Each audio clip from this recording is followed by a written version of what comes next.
as oh, thank you, Elizabeth. I suppose we can get started, even though it's 10:29. Let me admit this person. Yeah. Well, welcome everybody officially to the OMNI Research Conference. I am one of your moderators today, and I'm also an honors navigator. My name is Parisa. We also have Karis here, who is a moderator for us today.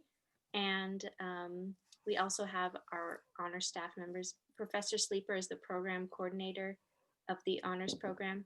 And we have Elizabeth here, who is our honors administrative assistant. Thank you so much, everyone, for being here. Today's Omni is about English, literature, and STEM. And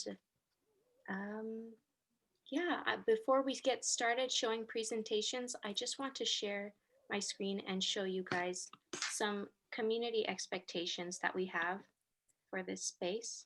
So really quick, we just want to let everyone know this is a safe space meant for learning, so be patient with yourself and others. Speak from personal experience and avoid speaking for other people. Give everyone a chance to speak and don't interrupt others. If you disagree with someone, you can ask questions to better understand their opinions, or offer alternate interpretations. We don't want to repress any others' perspectives. And above all, treat everyone with respect, dignity, and kindness, please, which I know you will all do.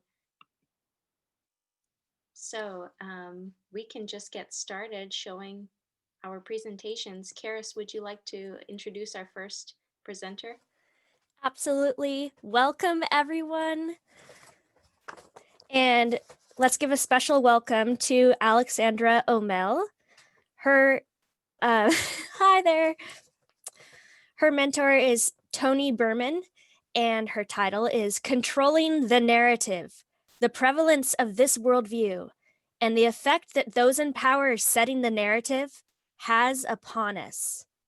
There will be a live Q&A, and her pre-recorded presentation has the subtitle, An Examination of Several Aspects of Our Society Today Reveals that those in power ultimately control the narrative, thus determining our personal values and ideologies.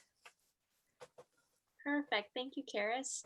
And I just want to add, everyone, we do have in the chat, and I'll post it again, this link to commentary forms in order to give feedback to presenters, if you wouldn't mind filling those out.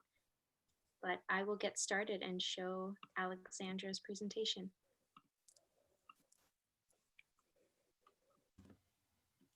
Oh, I'm sorry, give me 1 second.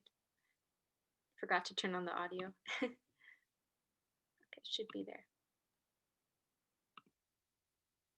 Hello everyone, my name is Alexandra O'Mell, and before I begin, I'd just like to thank Professor Berman for all of the help and feedback he's provided both during my work on this project as well as throughout the semester. Now, today I'm going to be talking with you about controlling the narrative, and more specifically, we'll be discussing the prevalence of this worldview and the ultimate effect that it has upon us. So let's get right into it. Now, before we do anything else, we have to define the term controlling the narrative.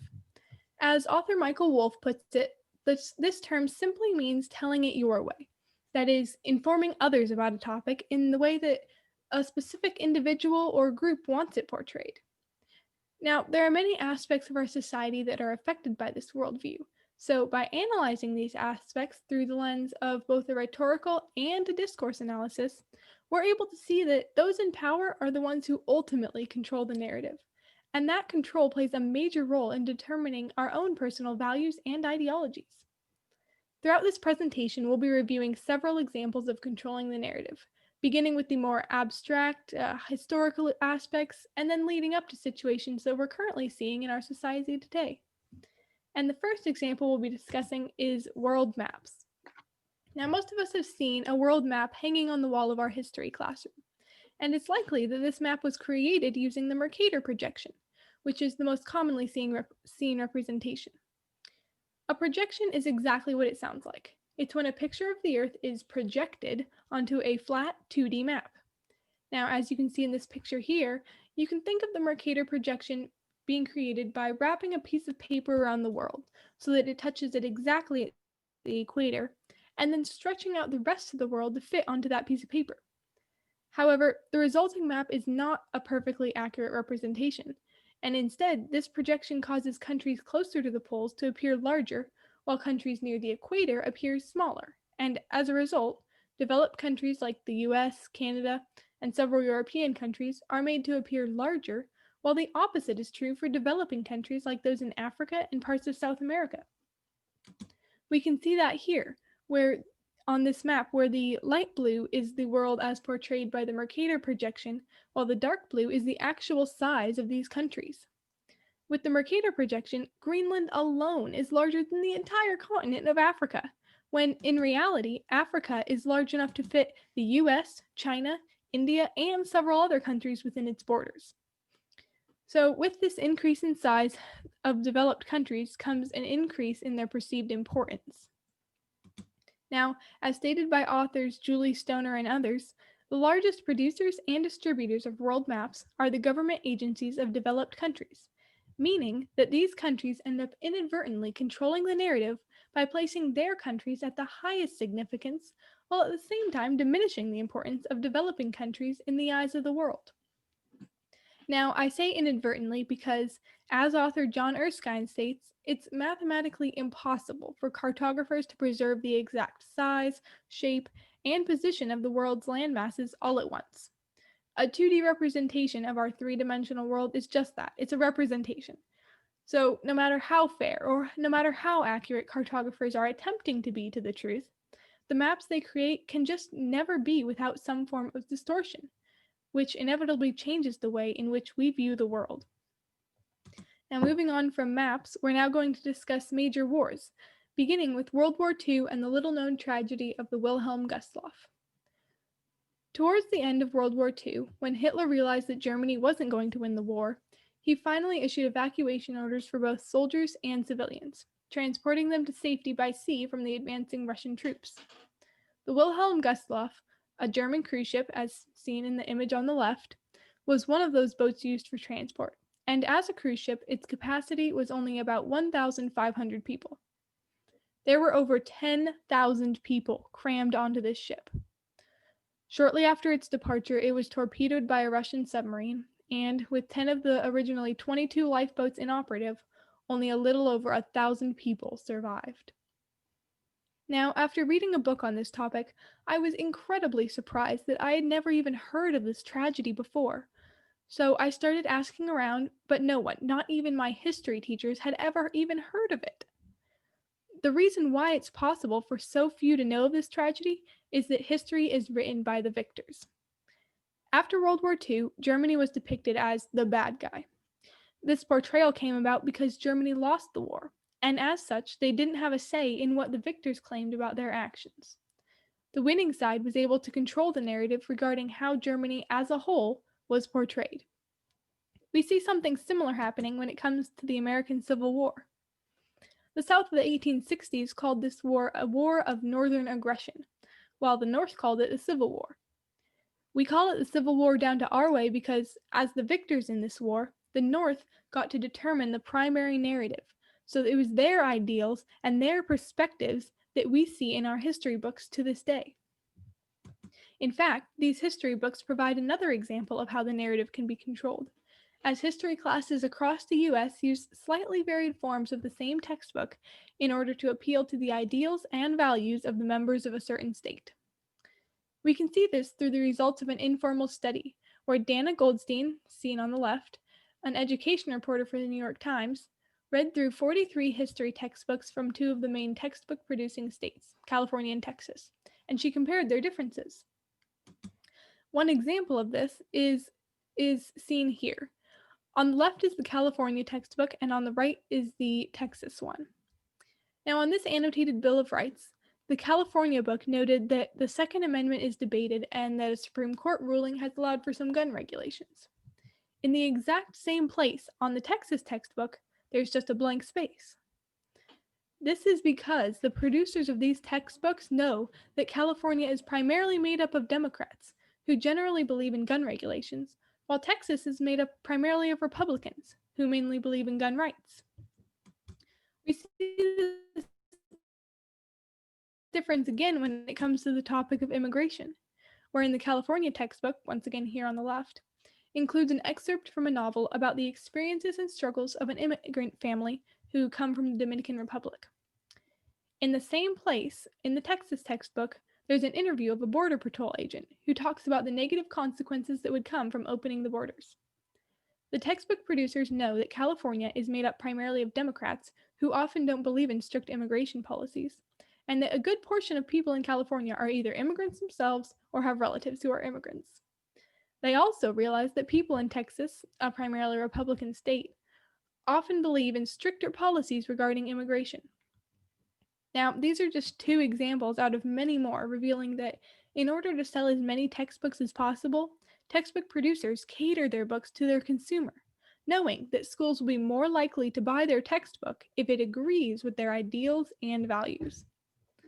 This causes a variation in what students learn from their history classes from state to state, and it gives the textbook producers tremendous power over the historical narrative that students are learning. And these variations don't solely occur from state to state. Because some history teachers choose to employ the flipped classroom method, wherein they discard textbooks altogether and curate their own lessons, it becomes that much easier for the teacher's personal beliefs to be taught right along with the material, resulting in students learning their history with a predetermined bias for the values that their teachers hold.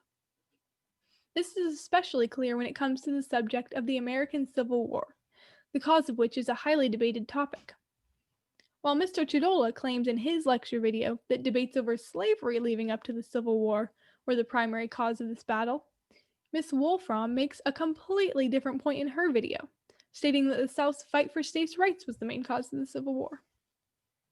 Now, if students were learning about the cause of the Civil War through a textbook, both states' rights and slavery debates would likely be mentioned as causes. However, because these teachers curated their own lessons, their personal beliefs on the subject are featured more prominently. These differences in perspective continue when it comes to the topic of titans of industry during the Gilded Age, namely Andrew Carnegie and John Rockefeller. Mrs. Scioli highlights in her lecture video the, and I quote, inspiring rags to riches story of Andrew Carnegie, and she emphasizes how he developed the free enterprise system. In contrast to that, Mr. Shea highlights in his lecture video the criticisms that were made against these two men, namely the wealth inequality between themselves and their workers. Now, although the information that these two teachers present on this topic is generally the same, the manner in which they present this information is drastically different. Because these teachers curate their own lessons, they have the power to teach their own values and ideologies along with the material, thus controlling the narrative and the perspective from which their students learn history. And now we come to a topic that's extremely relevant to today, politicians. They endeavor to use their power to control the narrative surrounding their own personal image in the minds of the public. For example, in 2013, just after being elected as the mayor of New York City, Bill de Blasio's staff released a surprising video wherein his daughter, Chiara de Blasio, revealed her longtime struggle with drug and alcohol abuse. The reason it was surprising was because one of Bill de Blasio's main campaign tactics was to depict himself as having a perfect family.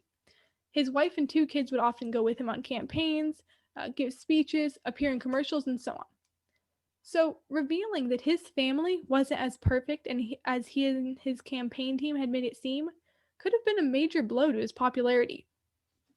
However, he and his team did three things to ensure that this reveal not only didn't hurt his image, but actually helped it. First off, the video was posted to YouTube only after his election as mayor, and they did this to ensure that it wouldn't hurt his chances of being elected. Secondly, it was posted on Christmas Eve, a time of year when most people are feeling generous, kind, giving, and this was done so that both citizens and the news would be more likely to have a positive and forgiving response. Third, the video incorporated an outreach for those who struggle with substance abuse into the reveal, knowing that you can't talk negatively about an outreach that's trying to help people to break free from substance abuse. Their attempt to control this narrative that the Americans heard was ultimately successful, as Bill de Blasio and his team were able to use the power that they had to control the perspective from which people viewed his daughter's substance abuse, as well as his own political image. Efforts to control the narrative continue to this day, with the CDC controlling the majority of what we hear regarding the current COVID-19 pandemic. We can see this in the abundance of news reports on the pandemic, as most cite the CDC when stating their facts. We have here, the CDC said, CDC recommends, the CDC created, the CDC tells, and there's so many more examples of news articles that cite the CDC when talking about this global pandemic. In fact, when I typed the words according to the CDC into a Google search, there were over 400 results for news articles that contained those words within the last 3 months alone.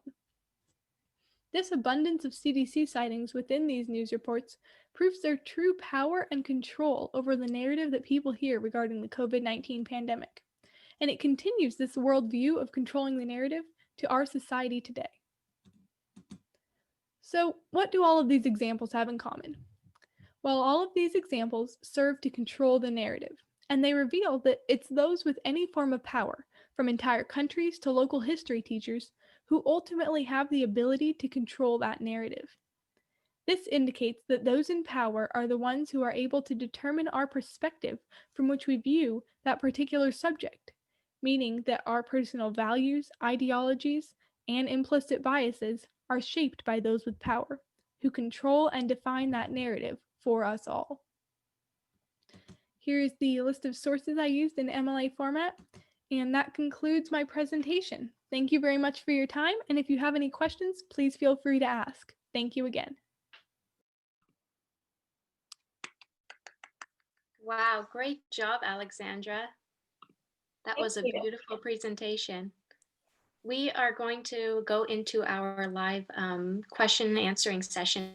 Whoever has questions for Alexandra, please feel free to put them in the chat or speak up and just go ahead.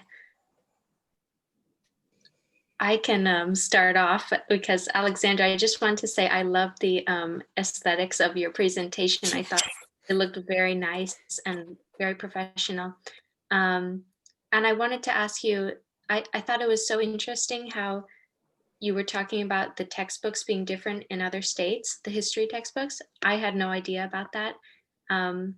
But do you wish that it would be the same throughout the states, or do you think it's not that big of an issue? I think it's definitely leading to some of the polarization problems that we see today.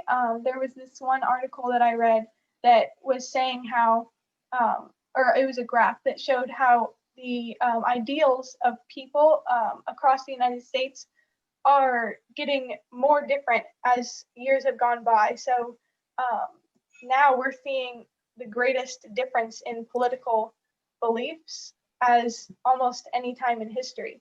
So that kind of is, I feel that textbooks are, the difference in textbooks from state to state is partially what's causing some of that polarization. Definitely. Professor Miller, go ahead, and then we can go into the chat.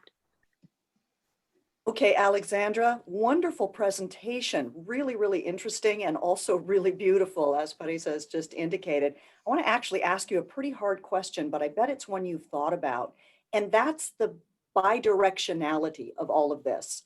There's a saying that I've been hearing a lot lately that I'm thinking about the media. We don't use the news to inform, we use the news to confirm.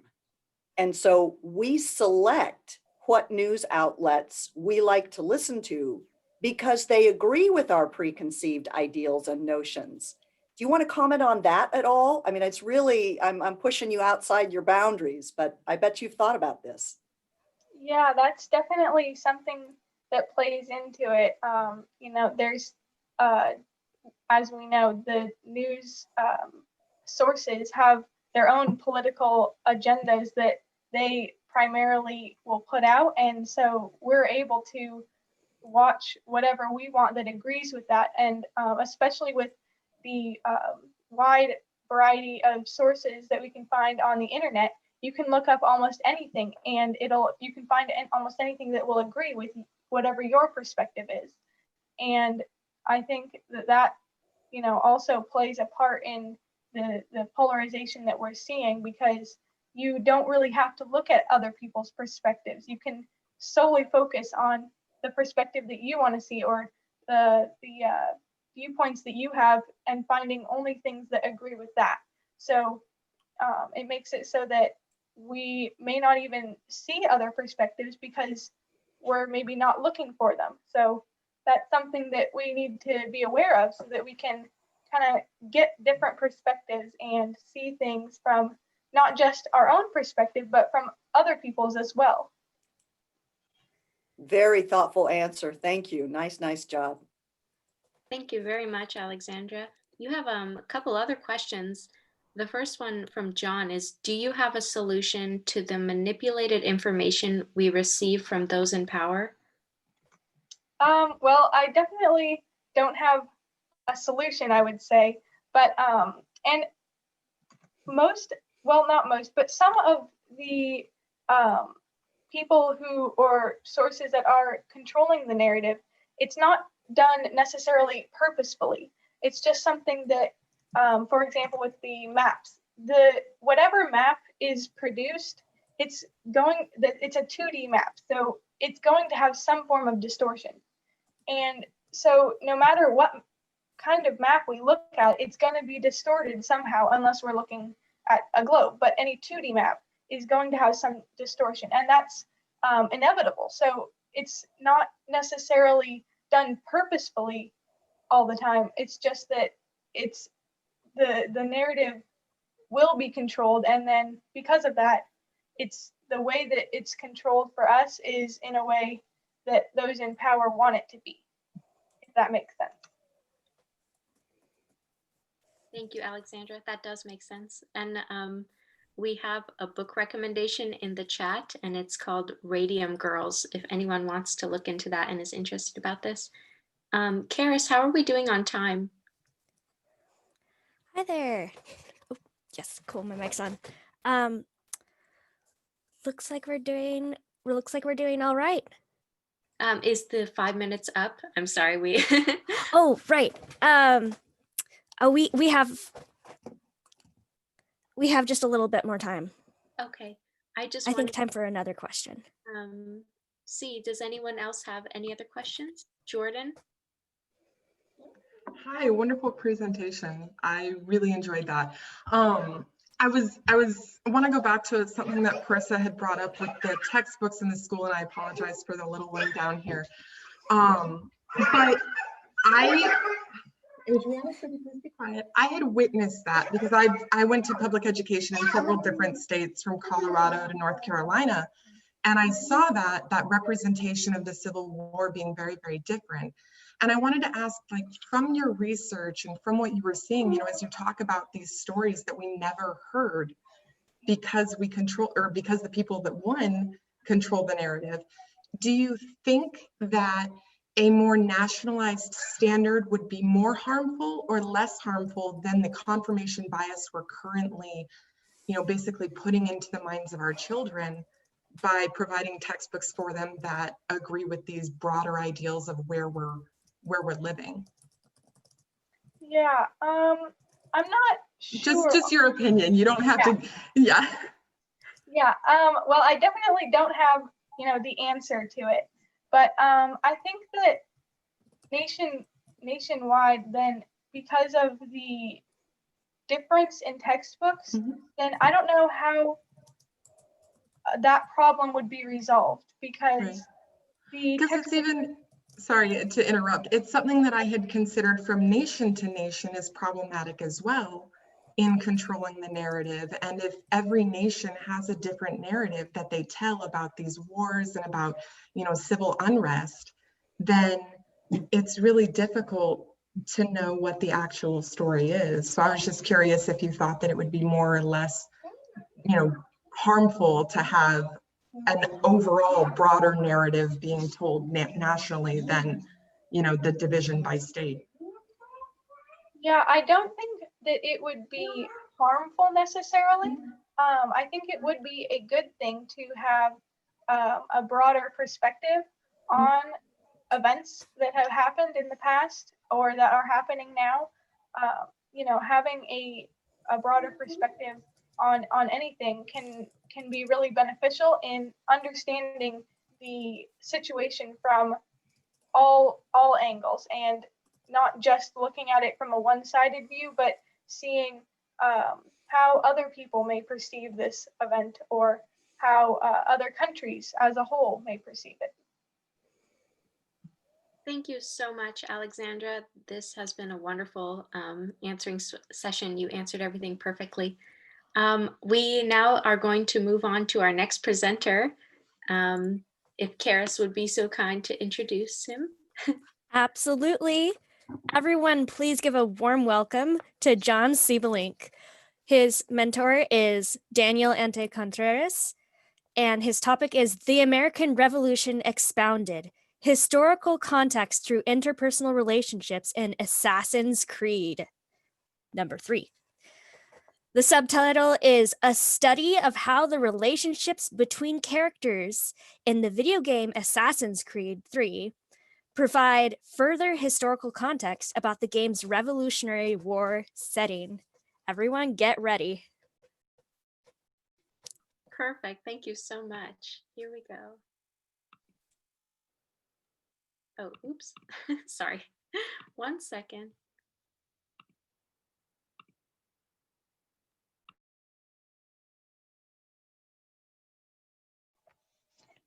Hello, my name is John Siebelink, and the title of this presentation is The American Revolution Expounded, Historical Context Through Interpersonal Relationships in Assassin's Creed 3. Even though video games have been around for quite a while, the idea of studying video games as literature is still a new and controversial idea. English departments around the world are only just now beginning to take them seriously.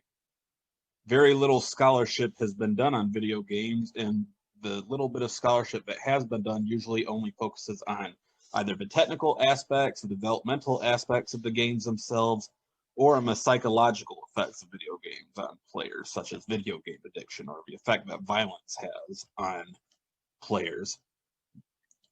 So to say that literary analysis and textual analysis of video games is a brand new idea wouldn't be a stretch of the imagination at all. As Joseph Fordham points out in this first quote here, as video games continue to develop and get more and more complex, developers are starting to immerse the games with more and more recreations of history. Real world and historical events are being reproduced at a rapid rate in video games, and this has the potential to change the way everybody, including historians, view particular historical events. Dr. Mooring, in the second quote, compares video games with regular literature by saying that they contain both text and context, same way literature such as novels and plays contain text and context. So we can expect that games such as the Assassin's Creed franchise, which I will be talking about today, that are very heavy on history, can contain additional historical context. And I think that there's no better example of this than Ubisoft's Assassin's Creed franchise. The game that I will actually be talking about today is actually the 5th game in the Assassin's Creed series, Assassin's Creed 3. It's a rare example of a game set during the Revolutionary War, but also a rare example of a video game that features a Native American protagonist. Players experience Assassin's Creed 3 through the eyes of Htcc, or Connor as he is called through most of the game. He's actually half Native American, half white. At the beginning of the game, his village is burned to the ground and he sets off on a mission of revenge, which eventually puts him front and center in some of the most famous events and battles of the American Revolution. Up until the beginning of the game, he has never left his village. He has never experienced life outside of his tribal walls. So this makes him the perfect avatar. His naivete makes him the perfect avatar for players to experience the American Revolution and the colonies, as he is experiencing everything for the first time himself. Throughout the game, Connor meets, befriends, and forms relationships with a variety of different characters. Through close reading and textual analysis of these relationships, I hope to show that these relationships bring to light and shed light on some of the deeper ideological issues of a Revolutionary War, some of which, one of the first relationships that Connor forms at the beginning of the game is with a black man named Achilles Davenport. Achilles is the leader of the Assassin Brotherhood, which is a secret society that Connor decides to join in order to avenge his people. He teaches Connor and the players controlling Connor about some of the racial issues that were going on in the colonies during this time. He's a parent of what historian John Woodsweep calls a racial paradox. Achilles is rich. He's got a large homestead in the middle of a giant chunk of land that even people today would be pretty jealous of. He's educated. He knows the ways of the world. He's successful. And yet he is still treated as less than a secondary citizen because of his race. The more successful he is, the more he resembles some of the other rich white colonists in the Boston area, the more his skin color stands out. And that's one of the first lessons that he teaches Connor, because when Connor first meets him, his homestead is in disrepair and he does not have the necessary equipment and tools to fix it up. Connor wonders why he doesn't just go into town and buy what he needs, and Connor learns his first lesson of racism from Achilles, that because of his skin color, he is not allowed. It's actually Achilles who gives Connor the name Connor, because he tries to pass him off as Spanish or Italian because of his light skin complexion as a way of getting Connor to buy the items he needs to fix up his homestead. And this change of identity causes Connor to suffer something of an identity crisis. As Dr. Dror Vormann of Germany puts it here, underlying long-term pressures that characterize the decades preceding the American crisis, and that fed the potential unease about the possibility that identities can be mutable, unreliable, and ultimately unknowable, kind of demonstrates just how much of an identity crisis the colonies as a whole was having at the time. Many did not know if they could consider themselves to be Americans, if they were British, if they still required loyalty to the crown, if they needed to put their loyalties elsewhere. Connor here is starting to feel the same thing. Is he now an American? Is he now Spanish or Italian because of his skin complexion? Is he still Iroquois? Is he British because the colonies at this time were still under British rule? There's a lot of questions that are arising because of this name change that he goes through, and it really kind of sets him apart from many of the other Iroquois that he knows and has met throughout his life, but it also kind of causes his rebirth as an American colonist. Very early on in their relationship, Achilles introduces Connor to Samuel Adams in Boston. Samuel Adams is a well-known patriot of this area, and he serves as Connor's introduction to some of the political goings-on of the Boston area. In-game, he acts as an instructor to help lower the character's wanted level. If the character causes too much mischief, British soldiers will go after them. And some of the ways that Samuel Adams teaches Connor to get rid of this wanted level is to approach shopkeepers, printers, and town criers and bribe them to get rid of this wanted level for them and to stop printing wanted posters. And with the sheer number of these spread out throughout the colonies that Connor visits, it goes to show just how many people were already up in arms about Britain and were willing to break the law that they saw as unjust in order to stick it to the British. Samuel Adams also introduces Connor to the Sons of Liberty, and this shows that there was already a brewing rebellion that existed long before the first shots of the war were fired at the Battle of Lexington and Concord. By far the most significant relationship that Connor forms in Assassin's Creed 3 is with his own father, Haytham Kenway. Hatham is the leader of a rival secret society called the Knights Templar. As Grand Master of the Knights Templar, he is the sworn enemy of the Assassin Brotherhood and puts them to blows with his own son, almost from the beginning. Even though both men are well aware of one another, both men know even that their father and son, when they meet, neither one trusts each other. They both try to kill each other, and the only reason they end up working together is because they have a common enemy that they have to destroy. This is representative of just how tense and distrustful the colonies were at the time. Like, the rivalry and the hatred between loyalists and patriots was so intense that even within families, brother against brother, father and son, husband and wife at times, you didn't know who to trust. The distrust and the negative energy that was going on in these colonies was severe, and it's not something that's talked about much in history classes. So this dynamic that Hatham and Connor share, especially at the very beginning when they first meet for the first time, is very telling. Their relationship, unfortunately, doesn't last very long. Eventually, the two men realizes that their ideological differences are so great that it ruins any chance they have of continuing with any kind of relationship, and the two of them are forced in a position where they have to fight one another to the death. Immediately before this confrontation, Connor is seriously injured in an explosion in this fort that he is infiltrating. He is seriously wounded. He has what appears to be a concussion.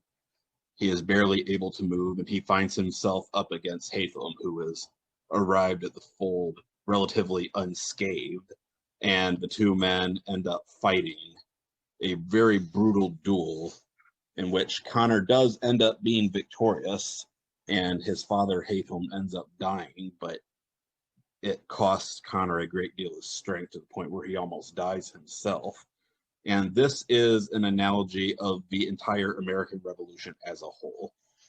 Because on one side you had the Continental Army, which was made up of untested, poorly equipped, severely drained and injured colonials fighting against British regulars who were experienced, well-equipped, better trained, battle-hardened, and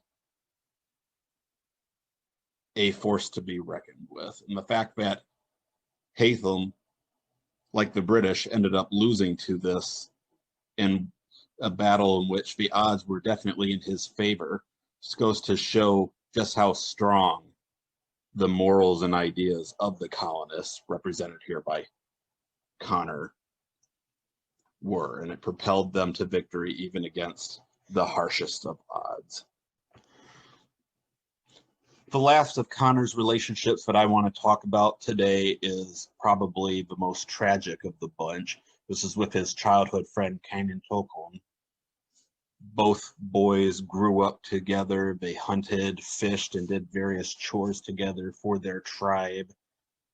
Even after he joined the Assassin Brotherhood, Connor would be approached by Kanan Tokon, who would travel to the Davenport homestead in order to enlist Connor's help in protecting the tribe from various threats. But as the American Revolution progressed and hostilities between Native Americans and the colonists intensified, Kanan Tokon is manipulated by the Knights Templar into siding with the British, while Connor remains allied with the colonials. And this unfortunately leads to a confrontation where the two men are forced to battle one another, and Connor has to take his friend's life.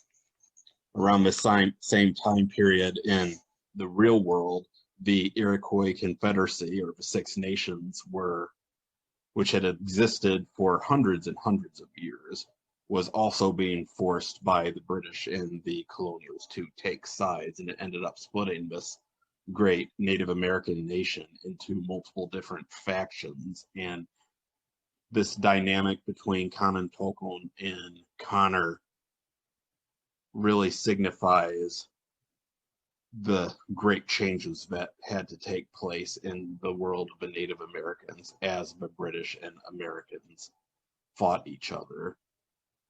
This is a topic of the American Revolution that has not been studied much by historians. There are very few books, very few scholarly articles that talk about the role that Native Americans played in the American Revolution, and the fact that Ubisoft decided to include this in Assassin's Creed 3, I think is pretty remarkable and definitely worth deeper analysis in the future.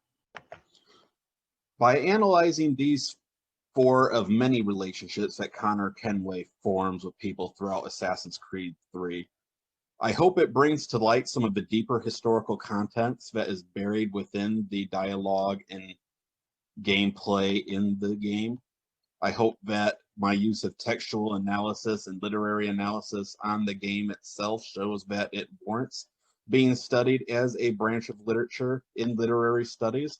I also hope to show how useful and insightful it can be in the classroom, teaching history and literature and expounding on some topics that otherwise do not get touched upon at all. Thank you very much and have a wonderful day.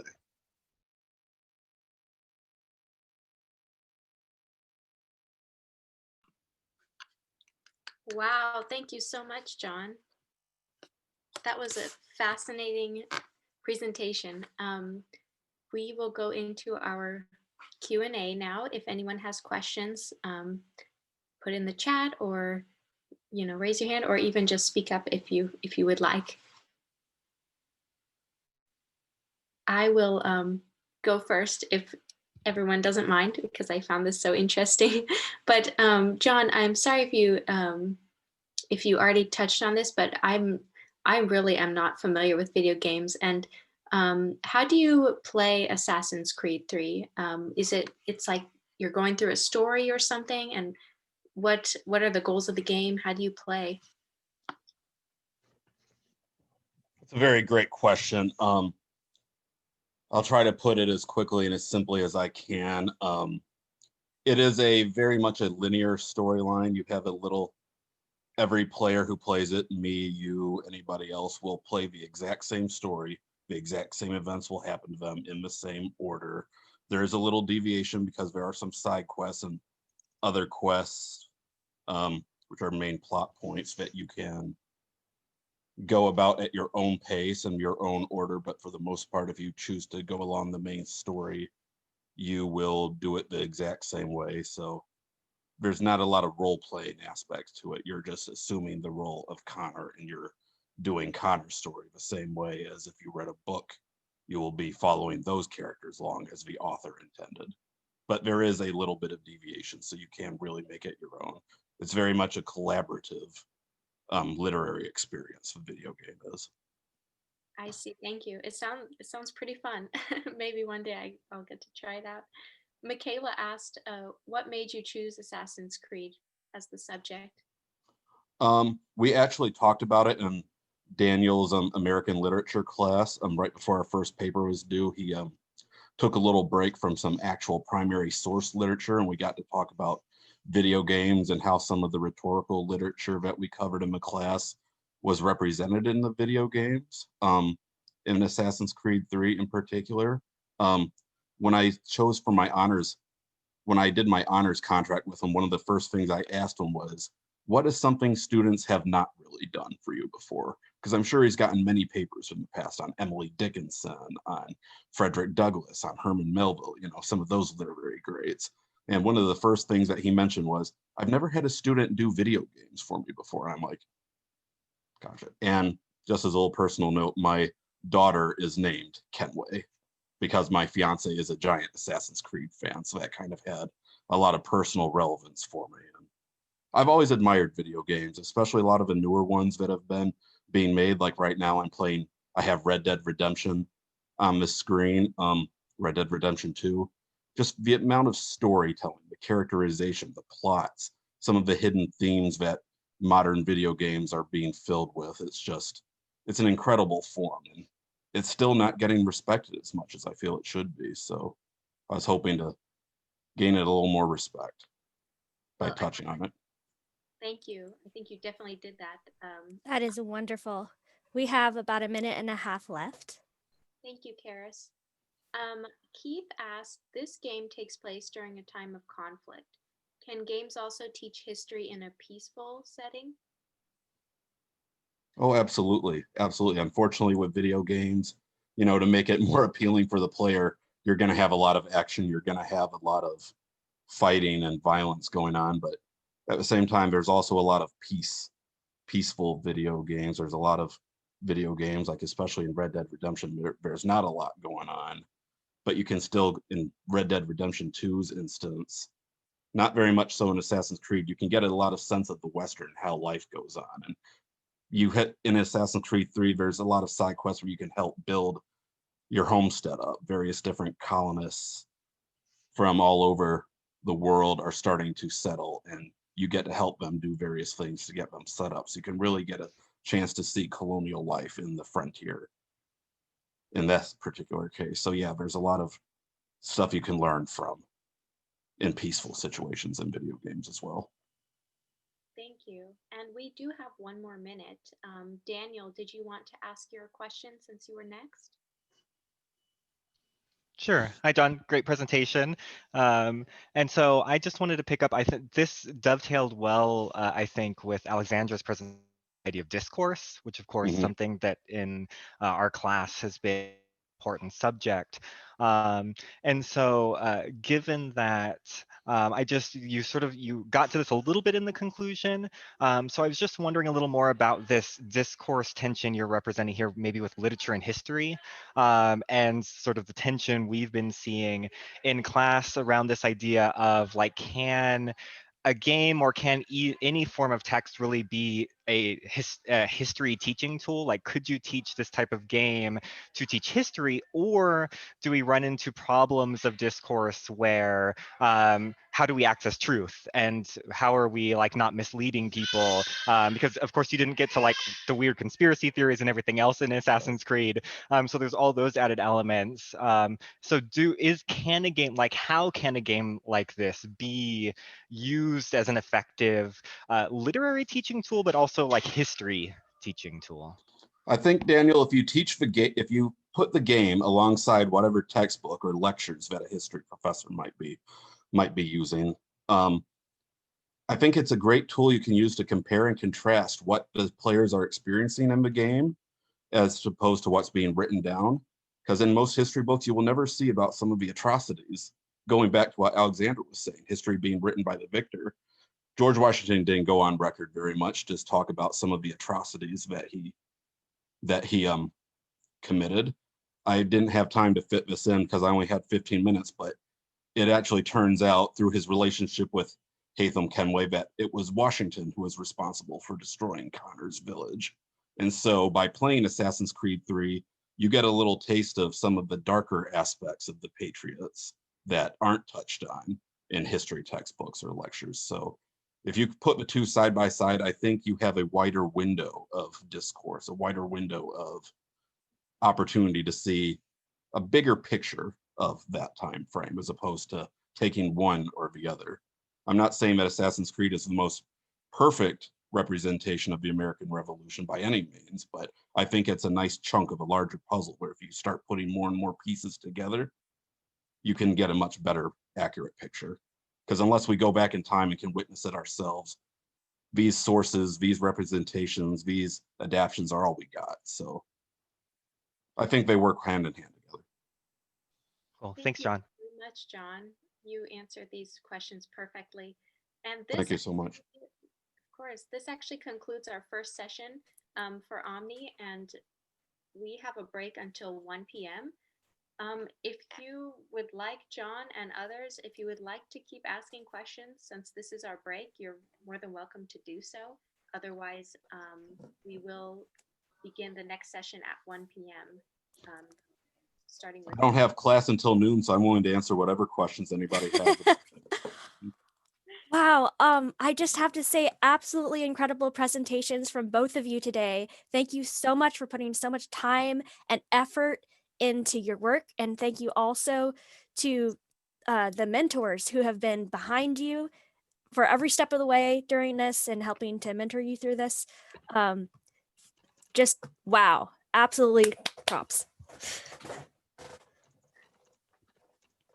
Right. So if, like I said, I know Jordan had a question for John. If I'm not sure if he's still here. Yeah, absolutely. Because I've got my teacher and a classmate from my class coming up right here with me, so I know I won't be late.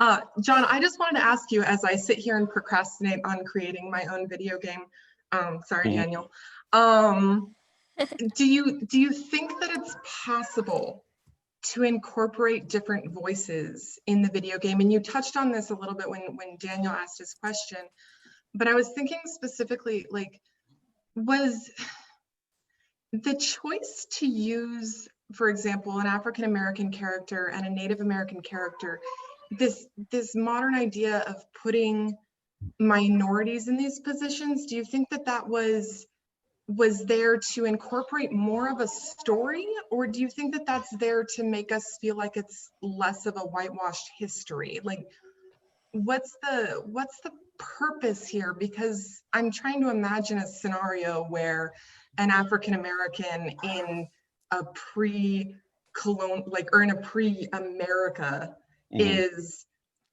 you know, ganging up with a Native American and they're both taking on the British. And I'm sure that it could have happened, but Right.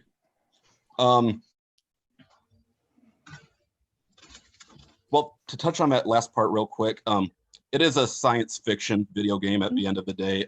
Again, I didn't really have time to talk about this. The long story behind the entire Assassin's Creed franchise is that in the modern day, they have discovered that within the human genome, there lie the genetic memories of our ancestors, and they have invented a device called the Animus that allows people inside the device to relive the memories of their ancestors. So as when Connor is going through his story in the modern day, we've got a guy named Desmond Miles, who is his descendant, inside one of these Animus devices, reliving these memories. So there's obviously a lot of fantasy involved with this. There's a lot of science fiction. The Assassin Brotherhood kind of transcends the countries. It kind of transcends nationalities and religions and political beliefs. And their war has been, sorry, that's my own daughter in the background, Jordan. Yeah, so that whole, sorry, I'm rambling a little bit. That whole thing allows for that Native American and African American getting together in the pre-revolution times. Like you said, it could happen. I don't know of any instances where it did in fact happen, but that little science fiction kind of allows for it just as that part of the game. One of the big, I wouldn't call it disclaimer, one of the big advisory signs that the Assassin's Creed franchise has before every game is that it was written by it. I don't have the exact words on the top of my head. I wish I did.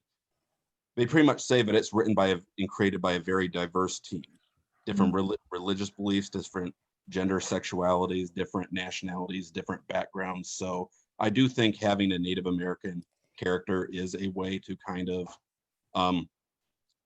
not whitewash the games as much. More and more, they're doing a good job of incorporating various cultures and stuff into it. But at the same time, I really feel like the Native American history of the American Revolution was a major point of theirs. And I think having Connor as, you know, a half-breed Native American, half white, I think that allows you to really put him into both worlds and have him have a place in both worlds so that you can get that better, you know, historical experience from it all. Yeah, when you brought up the Great Law of Peace and the disbanding of the Iroquois Nation, I was pondering if that wasn't perhaps a missed opportunity to, like, not for you, for the game makers or for a future game, to discuss kind of the way that they got divided, and if doing it any different way would have resulted any differently if all of them had joined the British, or if it would have been different under British rule, as opposed to, you know, dividing the nation, especially after we built our nation based off of their government, and then, you know, broke it up and said, never mind. Yeah, I really wish the Great Law of Peace was mentioned somewhere in the game, because I think especially as we see the United States of America being born in this game, like you see all the founding fathers signing the Declaration of Independence, but that's about it. I wish that, Right. I mean, What like a, we what learned, a wonderful opportunity to interject some history on the Great Law of Peace and point out that it was the Iroquois nation that then eventually gets destroyed by the, you know, the actions in the game, that was Exactly. actually what birthed it, so to speak. There were Wonderful quite a bit of, presentation, John. Thank you. thank you. There were quite a bit of missed opportunities, I think, but the fact that they touched on the Native Americans as heavily as they did, when I could only find 2 scholarly books and only a handful of articles about it, I just feel like they really wanted to make a point there, but this is something that should not be ignored and needed to be studied Mm. further. Definitely, and we need more books. Definitely. John, you're so insightful. And Karis, Well, thank you so much. of course, you had a question in the chat, which I thought was really good. Do you want to ask that? Oh, sure. Honestly, a lot of this, you started to answer this in bits and pieces in other questions. I was very interested to hear. It's probably absolutely fascinating going through the game and being aware, I guess, of if you're up to date and aware of the historical context, Mhm. going through gameplay and seeing variations, seeing what is different from the narrative and what is, you know, how it plays and twists around. And I want to hear about that experience for you and Mhm. what the variations, what you noticed about the variations, what they did, how they differed from, I guess, popular historic narrative, academic historic narrative, and what the choices seem to be doing, if it was more for staying true to a certain, like the story, or if there was some kind of larger message that the game was trying to give. Yeah, that's a very, very great broad question. I think there were some stereotypes that happened.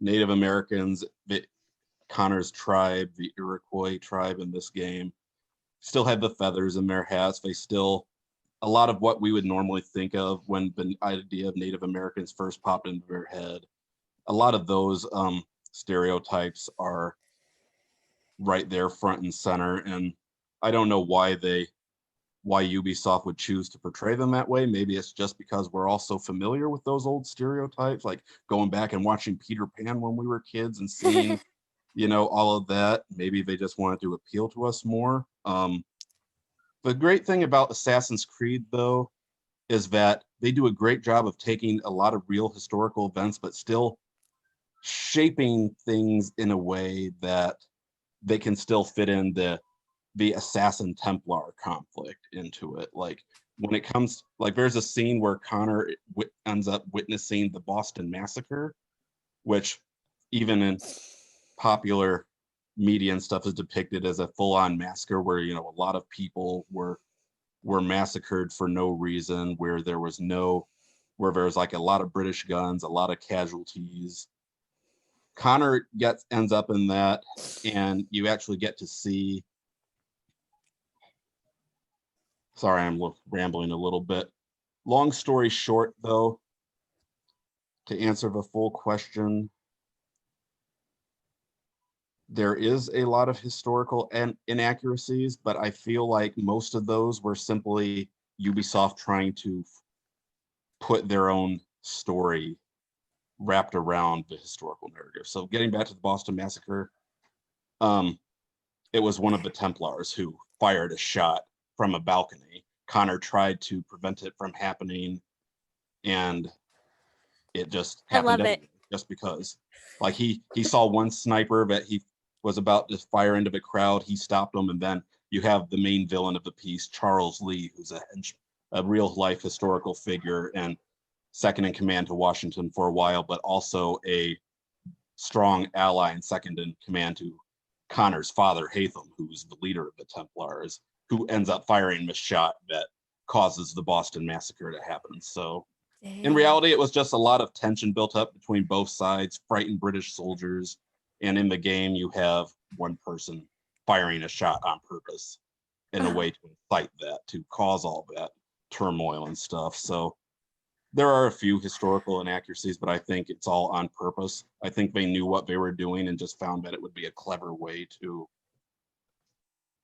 you know, make it happen in the game. Yes. That As is far- fascinating. Thank you so much. I'm sorry, I got completely off No, topic. no. There's You were so on much here. I'm topic, trying to and it was very interesting. thank you so much. Yes, thank you one last time, John. I think you did so well, and you really opened my eyes to the world of video games, because as someone who doesn't play any video games or even really knows anything about them, because growing up in my house we weren't allowed to play them. Right. I had no idea how much how great they can actually be and teach you about history and stuff like that. I always thought it's just some game, but there's so much more. One last thing before we leave, Ben. Even if you weren't interested in actually playing the game itself, you can go on YouTube and you can find gameplay that other players have done that they've just recorded. So you can see all the cutscenes that I drew off for Assassin's Creed 3 on there, and you can really get a sense more of what I'm talking about. You can actually go in and watch without having to go out and buy a PlayStation or an Xbox, or spend so much money on the game and actually teach yourself to play it and spend all those hours going through. You can actually just watch it all online, and you can get a good idea of what I'm talking about, even though you don't play it yourself. Mm-hmm. Thank you. I would love to. Yeah, I can also really appreciate the art, the digital art of video games. Exactly. So to see that. Well, thank you everyone again, and we are on break until 1 p.m. Excellent. I'm going to turn off my camera and fill out some commentary forms to give feedback to you guys. So Excellent. you can Thank you stay. so much. Of course. Thank you. Thank you for recording, Elizabeth. With that, we can go into viewing the presentations and the research projects. So I'm going to share my screen. Sorry, before I do so, I just want to introduce our first presenter, who is Askar Bashirov, and he is presenting on complex analysis. His presentation description is: we will cover conformal mapping and its applications, including Julia sets and basic complex algebra. So with that, I will share my screen and we'll get started. Hello everyone, my name is Askar, and today I'm going to talk about complex analysis, basic complex algebra and conformal mapping. I'm going to start with basic complex algebra and move to conformal mapping, which is the main topic for our section. So the purpose of this lecture is to show that some real math can be really interesting, really mathematical, really beautiful, and really applicable. So, and there'll be a bonus section at the end. So let's start with a quick review on the complex numbers. As you know, these written complex numbers, they can be written this way, where x and y are real numbers, and x is called a real part and noted like this, and y is called an imaginary part and noted like this. And if you don't remember, I is just one of the square roots of -1. So let's see how does actually our polar looks like in the space. So if we have, this is going to be, x-axis is going to be a real axis, and y-axis is going to be imaginary axis. So it means that here it's not going to be just 1, 2, 3, it's going to be I, 2i, 3i, and the real part is going to be 1, 2, usual numbers. So for example, number z, 3 plus 2i going to look like 2i here and 3 here. So here our z. So you have 2i on imaginary axis and 3 on the real axis. Also, it's very important to know how does the equation look like in polar coordinates. So it looks like z equals r cosine phi plus I sine phi. And as usual, r is the distance to origin from the point, and phi is an angle between real axis and the vector. There's one really important theorem that used a lot in complex analysis for polar coordinates, and that if we have two numbers, z1 and z2, and we multiply them, then their lengths going to multiply, and the argument is going to sum up. Very important formula we used a lot in complex analysis. Now let's take a look at conjugated module. Conjugate of z is just not like this, and it's just like that imaginary part have a different sign. So we just multiply by -1 the imaginary part, and we get a conjugate. So the module of complex number defined a little different than we used to define a module. So define like z square equals z times z conjugate. And let's show really quick that z times z conjugate is actually a real function, not a complex. So it is x plus iy times x minus iy, which is x squared, x times iy minus x, iy times x cancel each other out. So we have negative I squared y squared, and I squared is -1, so we have x squared plus y squared. So this is a real function, which means that we can note like module z have to be greater than 0. So the actual value for module z is square root of x squared plus y squared. And it's a real function and positive. So let's move on to the differentiation of a complex function. As you can see, the definition is almost the same, and this thing looks 100% the same. The only thing is the limits. The limit for a complex function exists if the limit of real part exists and the limit of imaginary part exists. There are 4 main types of function that we define in complex analysis. They are real to real, complex to real, real to complex, and complex to complex. So what does it mean when I say that? I mean, if you have function f of z equals to zw, then real to real means that the argument z is real and the result w is real. So complex to real would be z is complex and w is real. So real to real is that what we do in Calc 1 and Calc 2. Real to complex to real have very nice derivative.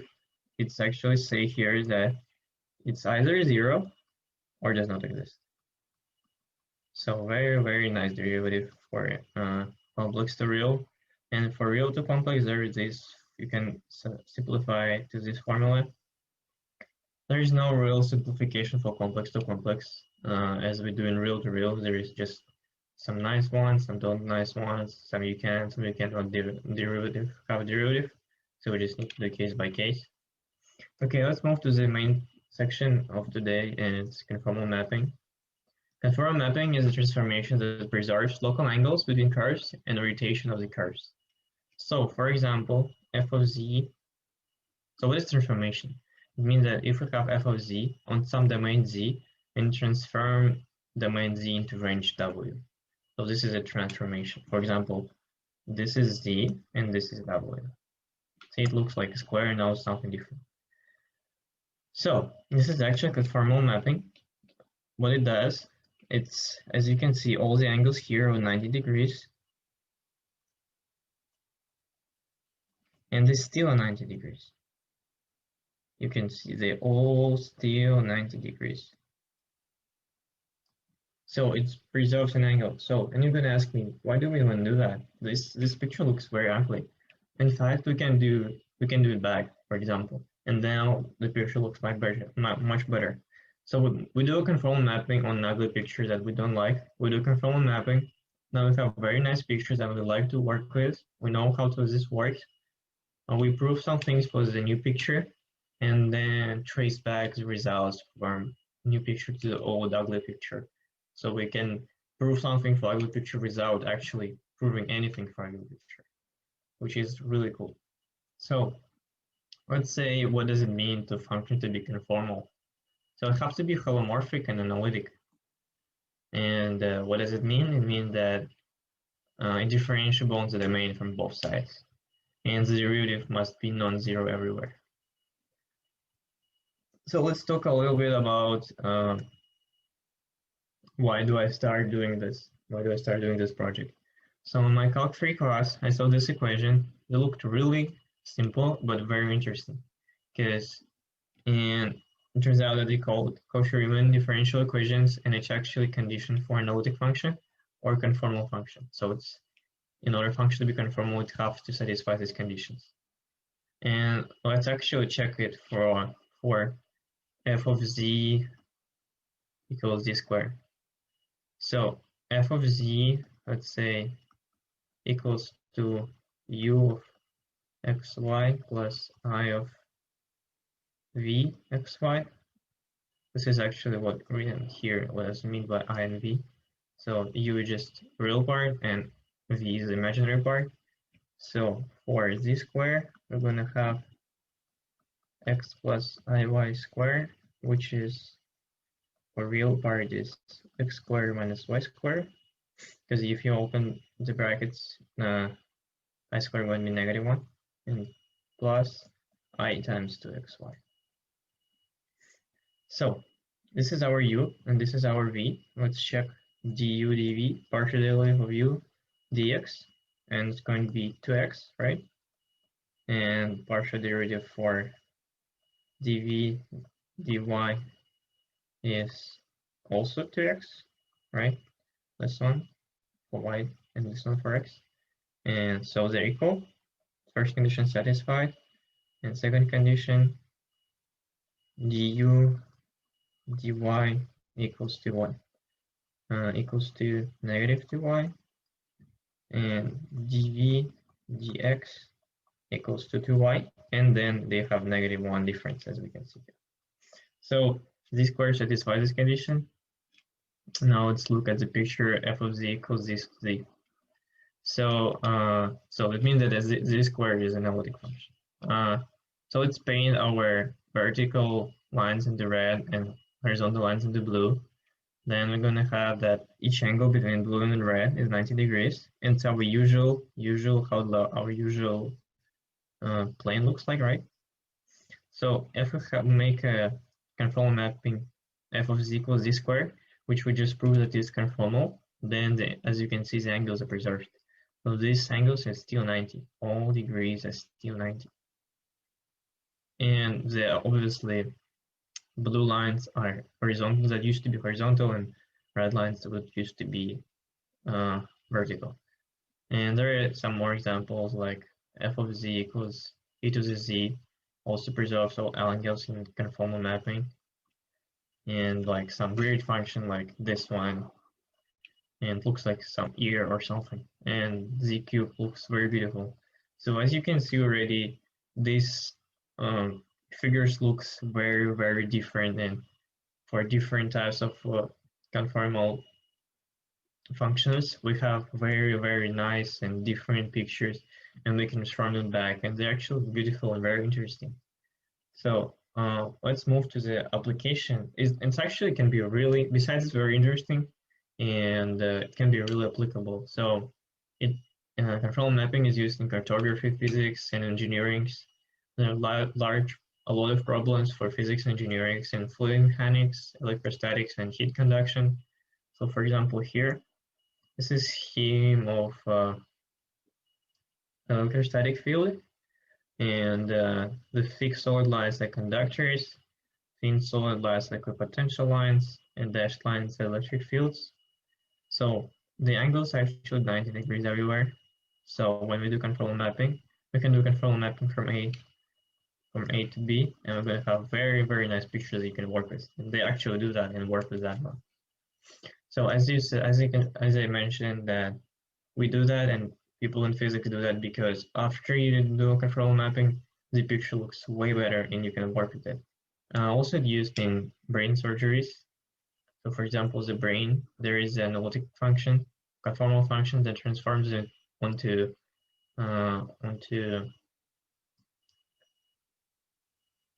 sphere, and all angles preserved, so you can do operations and surgeries looking at that picture or the computer can help you looking at that picture, and which is really cool. And also it's used in 3D art. So if you do something in 3D, they actually use a conformal mapping for 3D models. So it's pretty cool how something that really just math can be beautiful, interesting, and very applicable. And now I'm going to show you a really extra bonus section that it can be really, really beautiful. So now it's going to be a Julia set. So Julia set is just a recursive formula that looks like this. And for each number C, there is such thing. There is such a nice picture.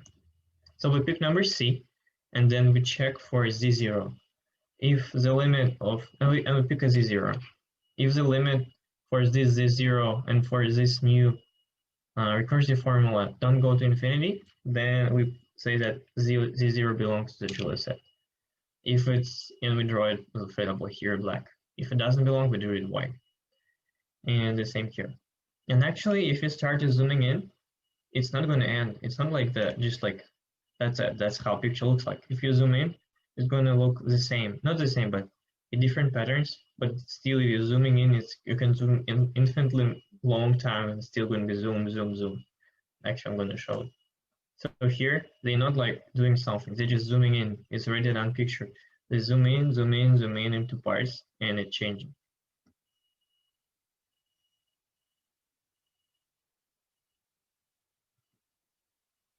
So thank you everybody for watching. I hope you like it. Bye-bye.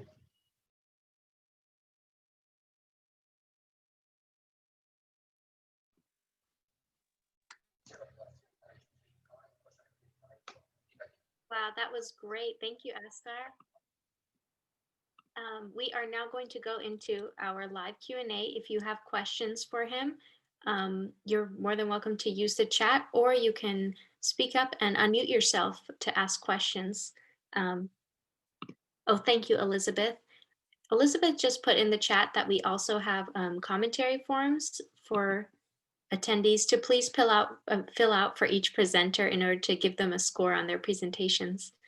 But feel free to ask questions. I am going to just make sure we stay on time because we have 5 minutes. If nobody has questions to start with, I would like to start.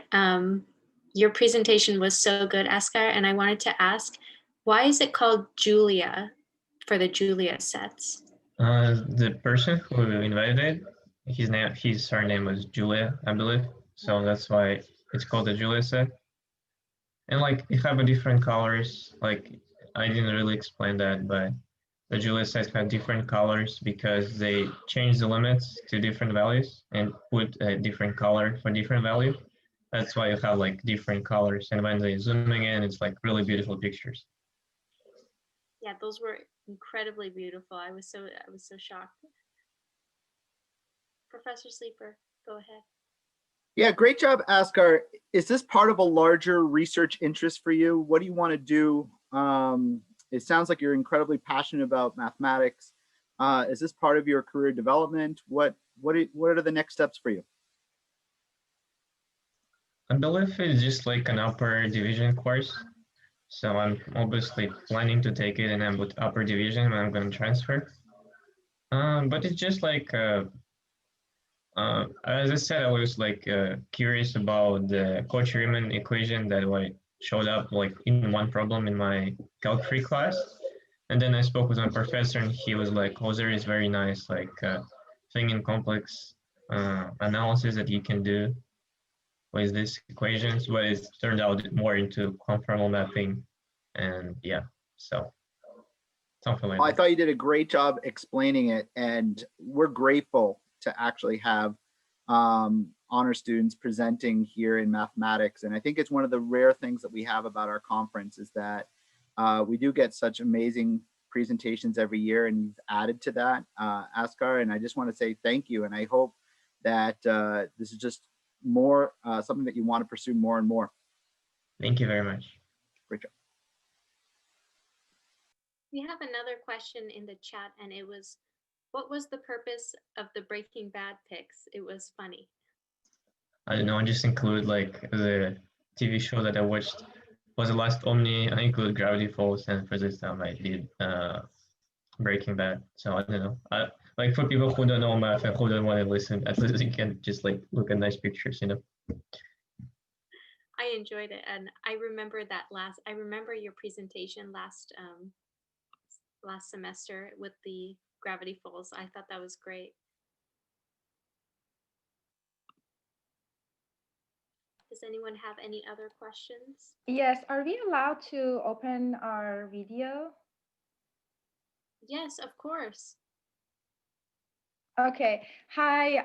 Since I joined, my video was closed, so I wonder if that's a rule. Hi, everyone. Hi, Asghar. This is Dr. Leila Safralian. I'm the chair of Math Department. I want to congratulate you for the great presentation. I have seen you attending many of the math talks every Tuesday, Let's Talk Math, and I've seen your contribution to our department. I really appreciate that. Overall, this was a great presentation, and I wish you success in your educational path from here and as you go to the four-year university. Thank you, Asghar. Thank you. So we have just one more minute, and I wanted to ask, how did you gather sources for this project, Asghar? What sources did you use and whatnot?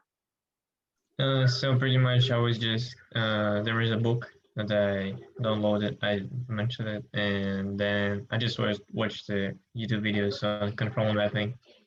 So that was my main sources. I see. Thank you. Well, that concludes our 5 minutes for questions. Thank you again. That was an excellent presentation. And our next presenter is Robert Bennett, and he will be presenting on Dr. Laura Isabel McCall's contributions to understanding was Dr. Annie Roberts. And the description for his presentation is microbiologist Dr. Laura Isabel McCall has made historic contributions to understanding the relationship between disease-causing parasites and the hosts they infect. So that is what his presentation is on, and I will show it right now. All right. Hello, my name is Robert Bennett, and I'm doing a presentation on Dr. Laura Isabel McCall and her contributions to understanding Chagas disease. Treating parasite diseases remains a big challenge in medicine because there are many unknowns about the systemic effects parasites can have on their hosts. Dr. Laura Isabel McCall has made key contributions in understanding causes and treatments for these neglected diseases. The person who sparked McCall's interest in infectious diseases was Louis Pasteur, and this interest inspired her to continue her education at the doctorate level. Her PhD was completed at McGill University in microbiology and immunology, focusing on the understanding of the parasitic disease Leishmaniasis. Her work at the University of Oklahoma is primarily focused on Chagas disease. Her process of using mass spectrometry-based metabolics to understand the distribution of the parasite metabolites and the areas that have been damaged within the host has been remarkably effective. This has helped to tell where the parasite prefers to cause havoc. Further experimentation has been done by taking cross-sections of heart tissue from the lab mice to see where in the vital organ the parasite prefers to attack and if these locations could be life-threatening.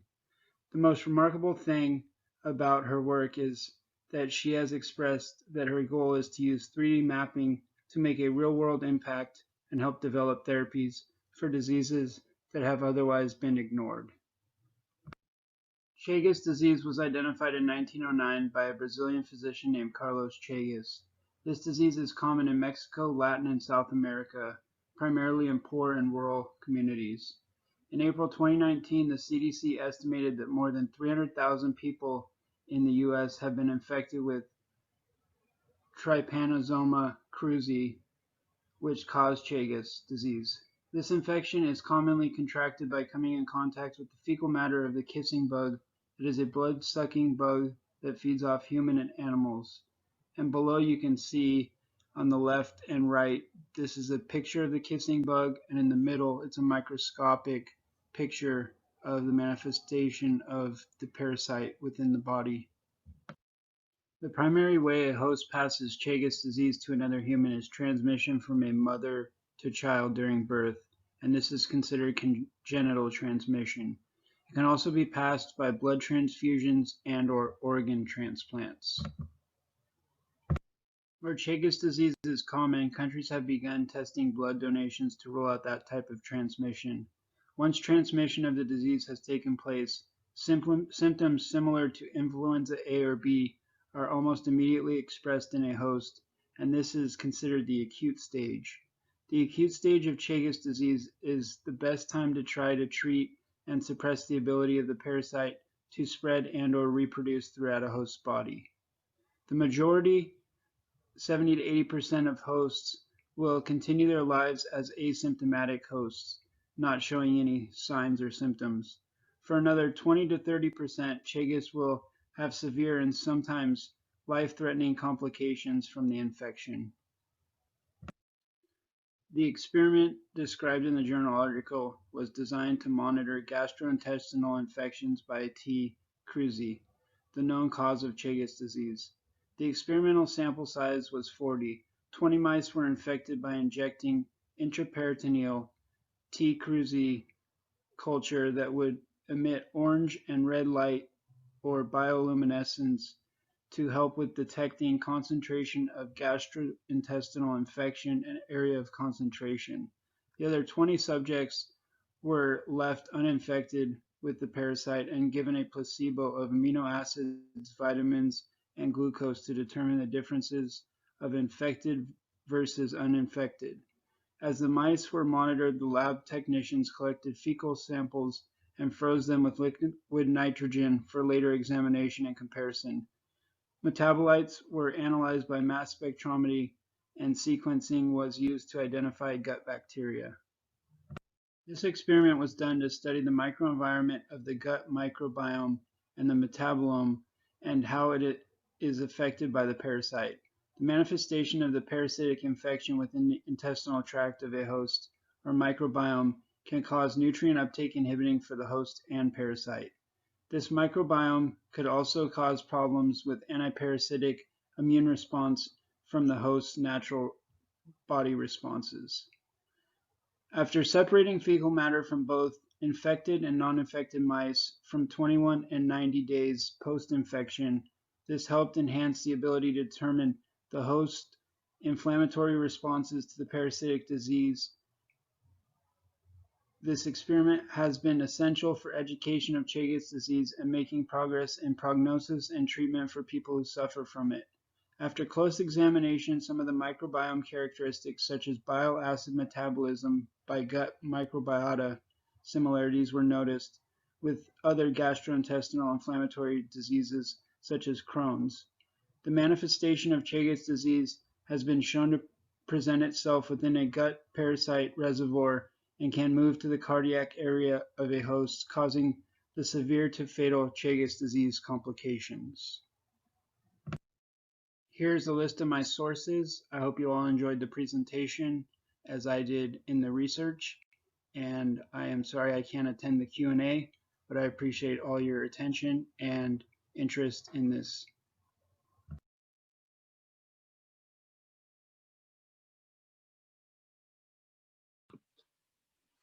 All right, Robert unfortunately is not with us today here, but that was a very good presentation. Thank you everyone for watching.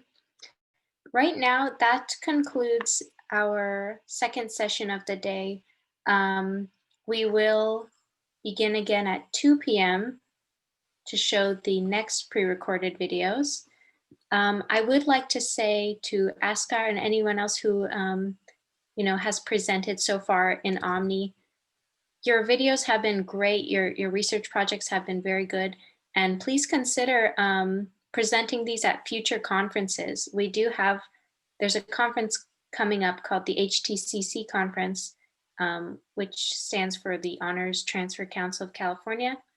And the requirements to participate in that conference are basically the same as OMNI. The proposal form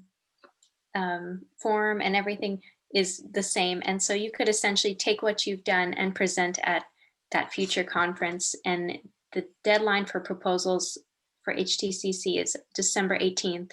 So just consider it, because it's great to participate in more and put that on your transfer applications and whatnot.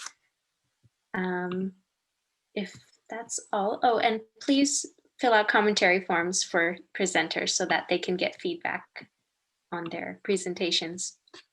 But as of right now, we will go on break until 2 p.m. Thank you everyone for attending. It's very much appreciated. And thank you, Elizabeth. For anyone new who is joining us, my name is Parisa, and I'm an honors navigator, and I'm also the moderator of today's conference. We also have Professor Sleeper here, who is the honors program coordinator, and Elizabeth, who is the administrative assistant. And thank you so much for coming, and we look forward to watching your research presentations. Before we begin, I just want to share our community expectations. And I apologize if you already have had to see this a few times in earlier sessions, but for anyone new, we just want you all to know that this is a safe space meant for learning, so be patient with yourself and others. Speak from personal experience and avoid speaking for other people. Give everyone a chance to speak, and please don't interrupt. If you disagree with someone's opinions, ask questions to understand their intent or offer alternate interpretations, and don't repress other people's perspectives. And above all, please treat everyone with respect, dignity, and kindness. And I know we will all do a great job with that. So thank you. And we can get started into showing the first presentation. We have Will Dennehy, who is presenting on small-scale water desalination, and he is not here today, but so there will not be a live Q&A session afterwards. But this project goes into detail about examining portable water desalination systems to improve access to fresh water. And Will's mentor was Dr. Annie Roberts. So I will begin showing his presentation.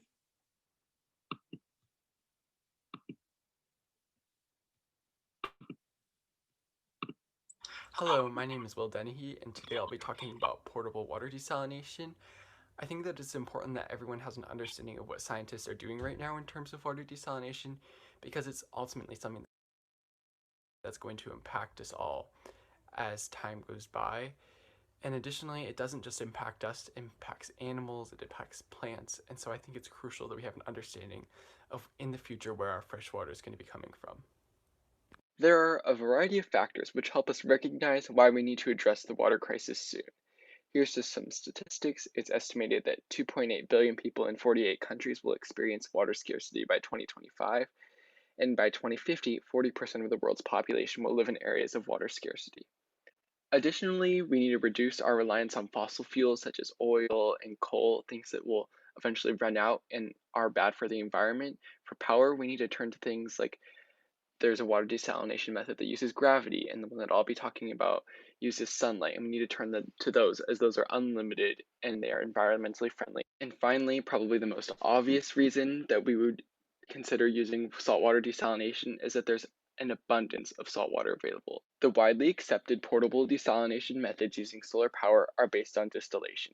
This scientific process is commonly used to separate two different substances.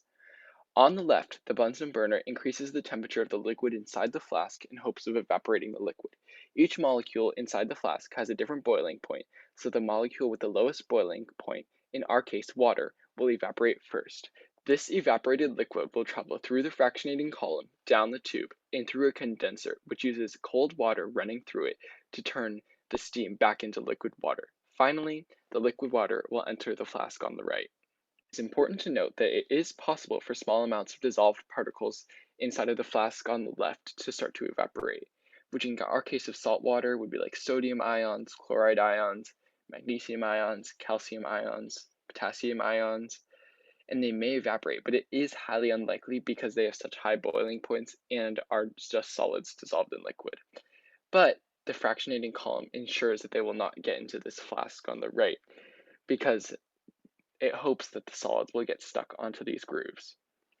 This diagram shows how solar-powered water desalination would work in real life. Many of the ideas are similar to distillation, but some modifications were made to suit real-life conditions. For example, on the right, the system has a steady stream of seawater so that humans do not have to constantly attend to the system. Additionally, the Bunsen burner that was used in distillation to supply heat is now the sun supplying heat. Finally, there is the addition of this absorber/evaporator film, which acts like the fractionating column in that it ensures that no other molecules besides water are being collected here at the bottom. And additionally, this absorber/evaporator surface will try to maximize the amount of sunlight that is collected, but more on this later. There are several variables which can impact the efficiency of this system. For example, availability of sunlight. I mean, this system obviously would not perform well on a stormy or cloudy day because not much sunlight is getting into heating up the liquid. For temperature of surroundings and system, this process would not be efficient if it was snowing because it would be freezing outside, but also in terms of building it, making sure that the materials properly insulate the water that they're trying to evaporate so that it actually has a chance of evaporating. Scientists could come up with loads of factors which could impact the rate of desalination. So I just think that figuring out exactly how much fresh water produced would be the ultimate indicator of quite how efficient this system is. This picture on the right shows some of the optimizations that scientists have made. They want to maximize the amount of solar flux or sunlight entering the system, minimize the amount of heat lost by radiation and convection, and maximize the amount of evaporation that occurs. Additionally, if you'll notice, the absorber/evaporator surface is black. Scientists have already realized that if they make the surface black, because black absorbs all frequencies of light, it will have the greatest chance of transferring the most amount of heat to the water, and thus making the water the hottest it could possibly be. This absorber/evaporator system that I've been talking about is the main thing that scientists are currently focusing on. They want this surface to be able to maximize the amount of heat transferred to the water, as well as ensure that any dissolved particles are not escaping the inner chamber. And previously, they had been using gold nanoparticles to accomplish this, but obviously gold nanoparticles are not going to be economically sustainable for this product. So as of June 2020, which is actually quite recent, a nickel-infused aluminum surface was developed. To create this surface, first the aluminum undergoes anodization, which increases the thickness of oxide layers that are naturally on aluminum. And by doing this, the aluminum now has these pores, which you can see in the second little picture, which the water vapor can escape from and sunlight can be absorbed by. Then nickel is deposited into these aluminum pores to ensure that the surface becomes a selective absorber, meaning that it will only deal with selective molecules, and this system was scientifically calculated to have a 76.5% efficiency. Due to adhesion, which is water molecules sticking to other surfaces, and cohesion, which is water molecules sticking to other water molecules due to their polarity, this system contains a major flaw. When the water vapor evaporates, some of this water vapor will get stuck onto the Fresnel lens, which is up here at the top. Because of this, there are two new factors which limit the rate of freshwater desalination.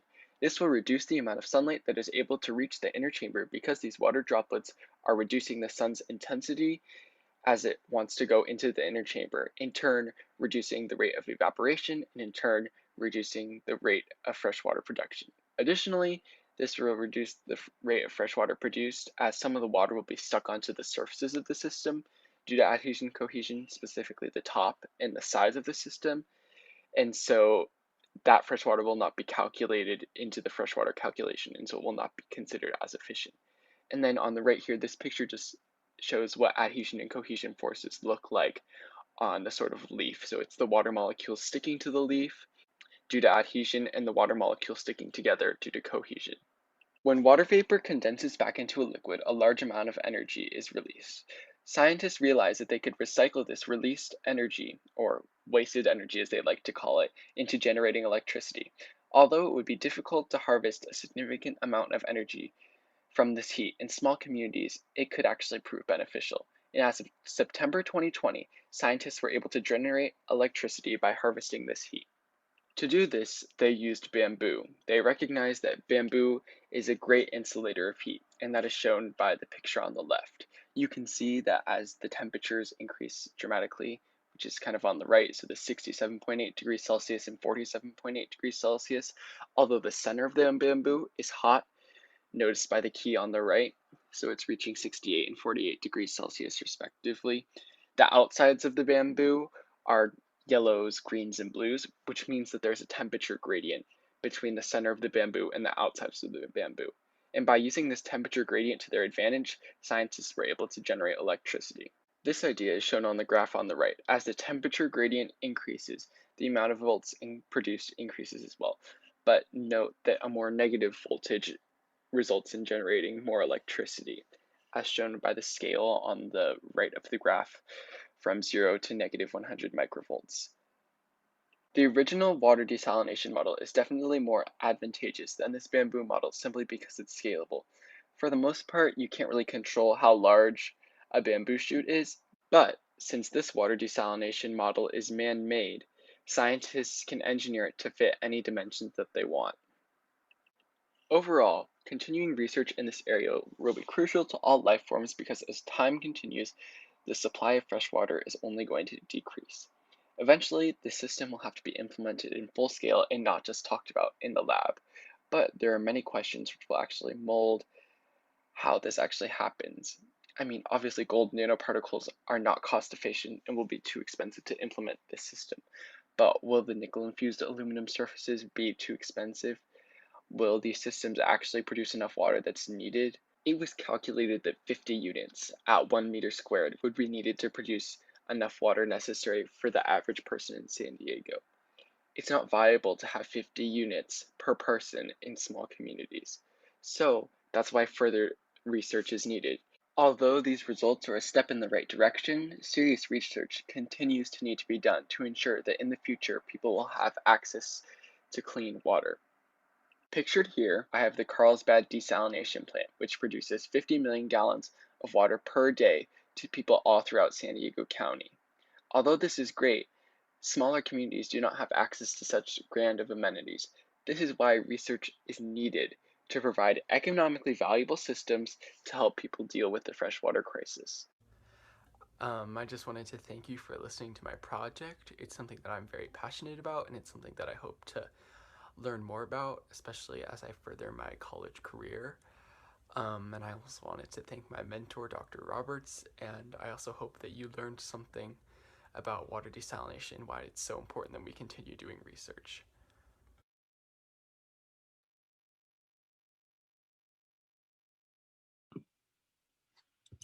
All right, that was an excellent presentation by Will. And unfortunately, he is not here to have a live Q&A session. So we will go into our next one. And we have Stephen Veld, who is here with us today, presenting on the math behind the electronic brain, gradient descent, and backpropagation. And his presentation, he states that I will explain how artificial neural networks learn through supervised machine learning using gradient descent optimization and describe the 3 types of gradient descent algorithms. And his mentor was Zika Perovic. So we will get right into that.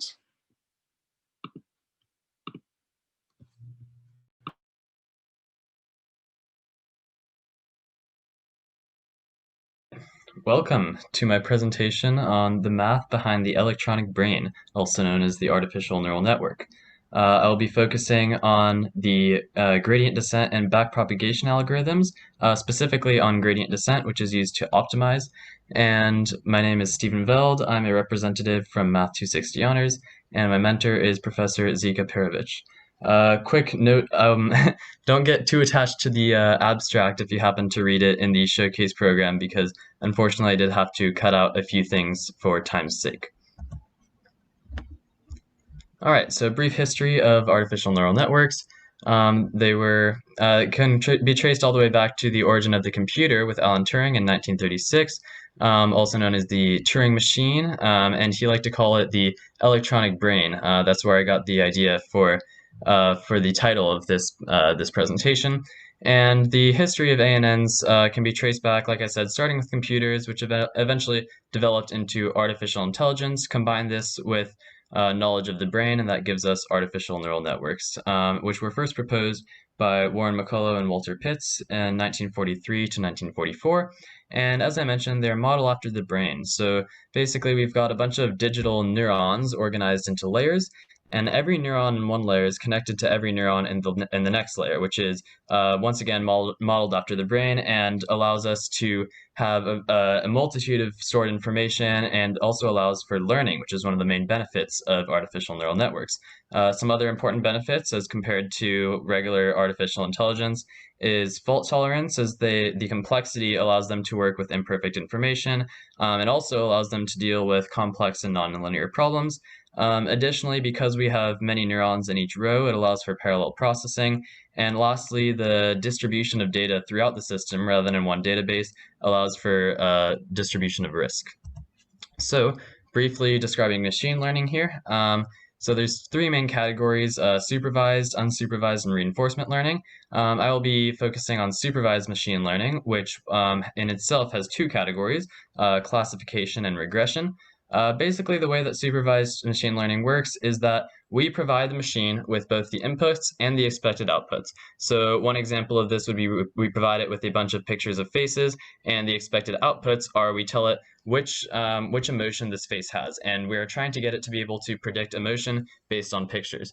So the way it learns is it just approximates it over and over again by running this algorithm, and over time improves, which we'll be getting into later. That is the focus of today's presentation. And basically, these other two categories aren't as are still very important, but we will not be focusing on them today. All right, so getting into supervised machine learning, basically the way it works is we have two steps. We have the feed forward and the feedback, also known as propagation and back propagation. So basically we start by encoding one of the many inputs in the training set. So for example, a picture, like I was mentioning from earlier, as a sequence of numerical inputs, and this is our input layer. Now, as I said earlier, every single neuron in the input layer is connected to every single neuron in hidden layer one. So we have a lot of connections, and each of these connections has a corresponding weight, and this represents the strength of the connection.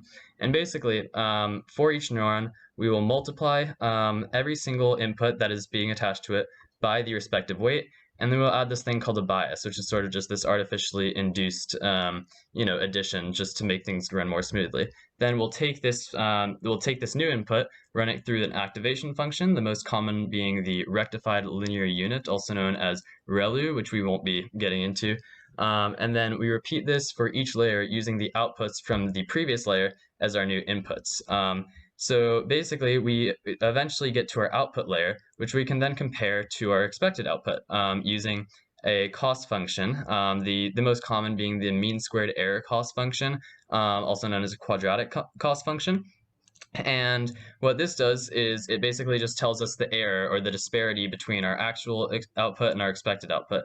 Now, obviously, we want to minimize our error, and we do this using our gradient descent optimization algorithm, which makes use of another notion from calculus called partial derivatives, which we acquire using back propagation, which unfortunately I will not be getting too deep into today because it has some heavy math involved, especially the chain rule.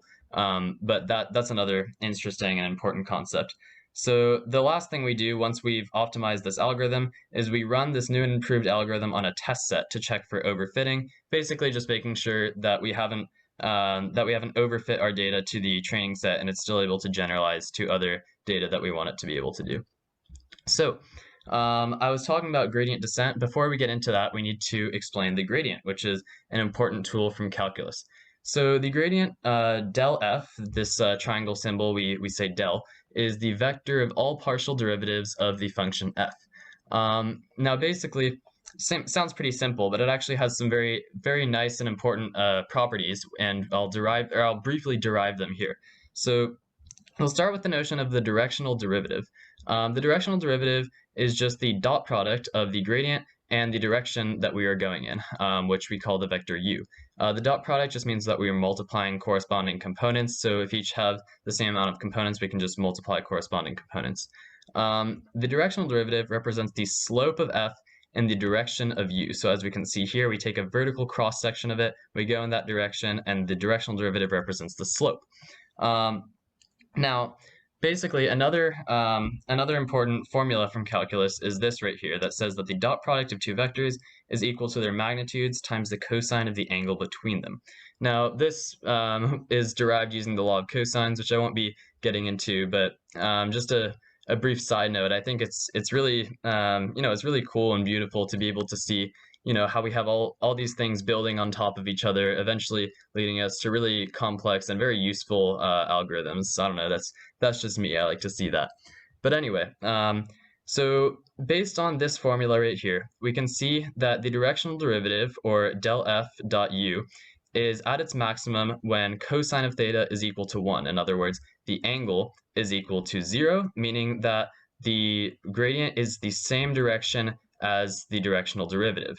And it is minimum when the cosine is -1. In other words, the gradient is in the opposite direction of the directional derivative. Now, this is very important because this leads us to the properties of the gradient. Del f points in the direction of steepest ascent because, as we can see, when we are going in the same direction as the gradient, that means that we have the greatest directional derivative, and negative del f points in the direction of steepest descent, analogously. And this right here is very important because this is what we use for gradient descent. So gradient descent, in this context, C represents the cost function we want to minimize with respect to weights and biases, and del C, instead of del F, it represents the partial derivatives for all weights, and we can also do the biases analogously. So a quick analogy just to give you a feel for how gradient descent works. Basically, imagine you're standing on a foggy mountain and you want to get to the bottom of the mountain, but you can't see where it is. All you can see is right in front of you. So you're like, okay, well, if I want to get to the bottom, I just step in the direction of steepest descent.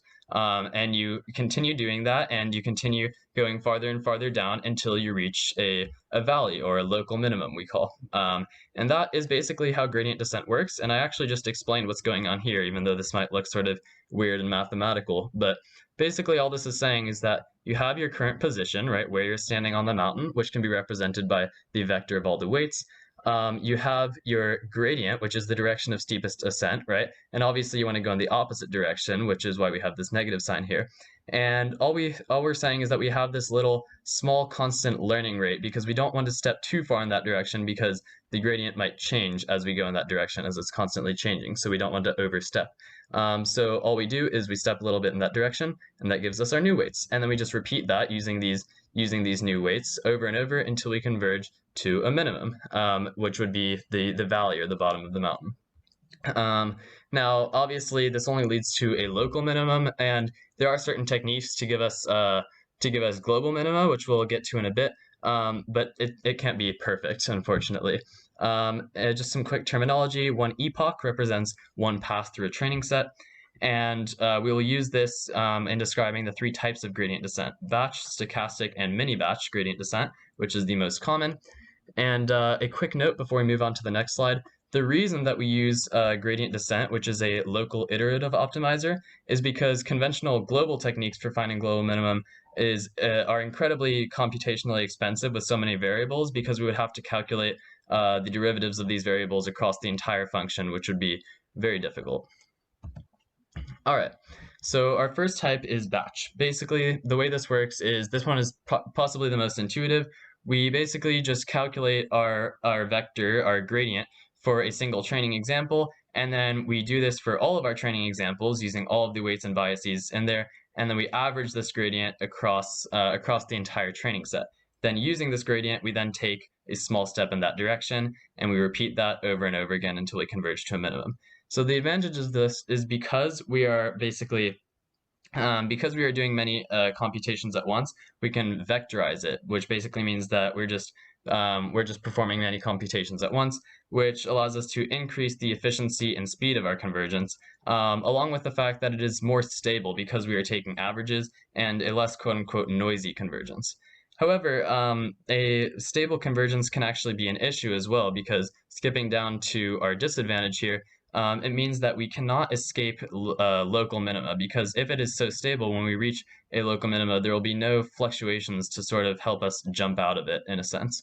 The other issues are that the entire data set might not fit in the memory, which would just sort of destroy the whole thing. And it's also very slow because we have to calculate gradients for the entire data set just for one update, which takes a lot of computation. So to solve some of those issues, we also have stochastic gradient descent. So the difference with this one is that rather than calculating the average of the gradients over the entire training set, we calculate the gradient for one training example, and then we update the parameters with that example. And we go through all the examples, and then we shuffle it randomly and do it again and again. And the reason this works is because in a lot of training sets, a lot of our examples will be very similar. Going back to the pictures of faces one, we might have a lot of mad faces that that look very, very, very similar, and it would be redundant to calculate the gradient for all of these and then average them, rather than doing it every time individually, because we just get to move farther in that direction for the same cost. The other benefit of this is that the fluctuation helps us escape from local minima. Essentially, if you think about it, because we are not taking the average, and every single training example might have a different cost function, what this means is that on the big cost function, on the average cost function, each little step we're taking isn't actually going to be in the direction leading to a local minima, but overall they will end up getting us possibly to an even better local minima, because these fluctuations can help us escape the local ones and then continue heading downward. And the last thing is that it uses less memory, obviously, because we're only storing one example at a time. The disadvantages, once again, we have the flip side of the fluctuation, in that it complicates convergence, although decreasing the learning rate can help, as we will basically start taking smaller and smaller steps over time. And lastly, the fact that there's no vectorization, because we're only doing one example at a time, and the frequent updates, which take a lot of computation, leads to heavy and slow computation. So this on its own is not very feasible either, which is why we have our third and most important type, mini batch gradient descent. It is the most common. It's also often called SGD as well, just for brevity. And in this one, in one epoch, we randomly shuffle the training set, as we did with stochastic, but then we update the parameters for each mini batch of n training samples. So usually the mini batch is between 50 and 256 training samples, and this basically just gives us the best of both worlds. We get a convergence that's relatively stable, but there's still enough fluctuation to escape local minima, because we're basically somewhere in between the two. And we get the efficiency of vectorization, but it still fits in memory. And we can see all of that here. And basically, there are many variations of mini batch gradient descent, because there are still challenges that need to be faced. And this is just a great example of ideas building on top of each other. But unfortunately, we won't be able to get into these today, because it is incredibly complicated. So as you can see, I've sort of made this slide red just to show you that, yes, this is still something that exists. And if you happen to have questions about it, please feel free to ask. But unfortunately, we won't be getting into that today. The other thing we will not be getting into is the chain rule and back propagation. Once again, just an important notion from calculus that allows us to actually acquire all these partial derivatives that we used in gradient descent. But once again, unfortunately, just not enough time for this today. So we'll just fast forward through all of that. Anyway, for our overview, basically, artificial neural networks are incredibly powerful because they work like the brain, and biology is one of the most powerful things out there. We've got a bunch of applications, from image compression to language recognition to financial forecasting. They learn through gradient descent and back propagation. And once again, I just want to emphasize the amazing concept of all these ideas building off of each other. And this is our bibliography. If you want to look at a good example application to image processing, take a look at source 4. If you want to take a look at the thorough proof of stochastic gradient descent escaping local minima, take a look at source 2. And that will be all for today.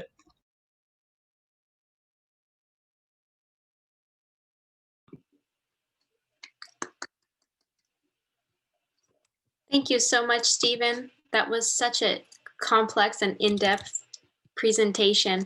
And now we will go into our Q&A. So whoever has questions for Stephen, please go ahead and you can speak up and just unmute yourself, or you can use the chat and I'll read your questions if you would like.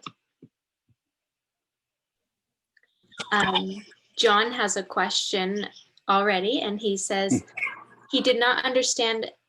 Oh, John says. I actually do have a question. That was just a general comment. First off, well done on your presentation. Like my comment says, I didn't understand anything you really said, but you did a really great job communicating it. So it's clear you know your material. I'm interested to know what inspired your research. Like what made you want to research this of all things?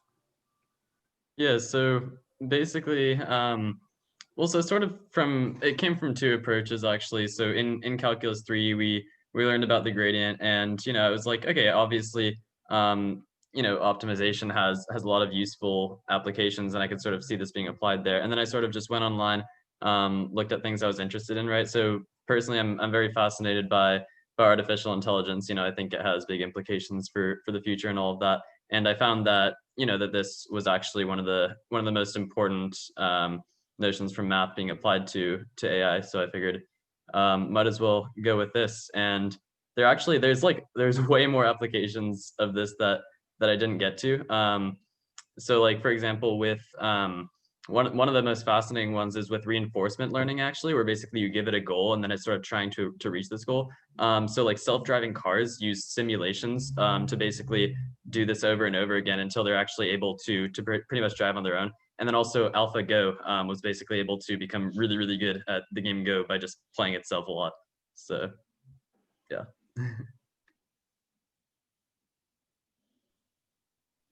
Thank Oh you. yeah, so in terms of more research moving forward, not sure whether or not I'll end up doing this. I might be doing some sort of artificial intelligence program over the summer, just because I'm interested in that stuff. So that would be more broad, not specifically looking at these algorithms, because these are sort of like, I think in coding they're called like black box algorithms or whatever, where like no one really knows how they work. You sort of just get to like take them from the database. So that was also why I was sort of interested in them, because I don't know, there's so much stuff that we use that we don't really know how it works. So I was sort of trying to just figure that out. And I did a lot of research. I came to understand it, but then I started trying to put it into 15 minutes and I'm like, oh shit, like this is really not enough time to explain it. But yeah, overall, in my opinion, it's definitely an interesting topic. So I'll probably spend more time on it in the future. Thank you, Stephen. What was the most challenging and difficult part of this research project? The most challenging part, well, I've already mentioned getting into 15 minutes was tough. I made a last minute decision to sort of just to keep those other slides in there that that I ended up sort of turning red, just in case anyone happens to be interested in looking at them on the recording, for example, right? I've sort of, I've got it all written out there for anyone who is mathematically inclined. So that was tough. I think the original presentation, I got to like slide 7 and I was about 14 minutes in. So I had to do a lot of takes.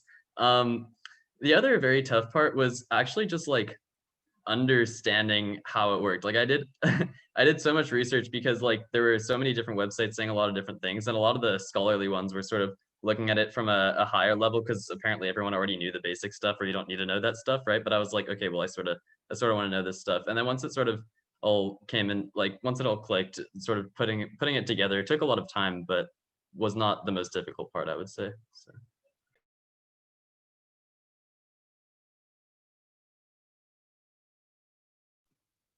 Does anyone have any additional questions for Stephen? All right, well, thank you so much. That was excellent. And moving forward, we have the last presenter of today, who is Jackie Walsh, and her mentor was Tammy Basile. And her presentation is on fermentation, a brief history and nutritional review. Her description is an examination of the historical and scientific context of the process of fermentation. And I will share that right now. Oh, and I'm sorry, I want to also remind everyone to please fill out commentary forms for all the other presenters. But here we go.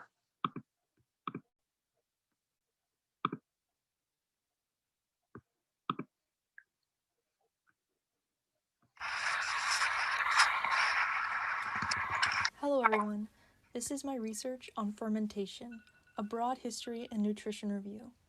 My name is Jacqueline Walsh, and my mentor is Professor Tammy Basil.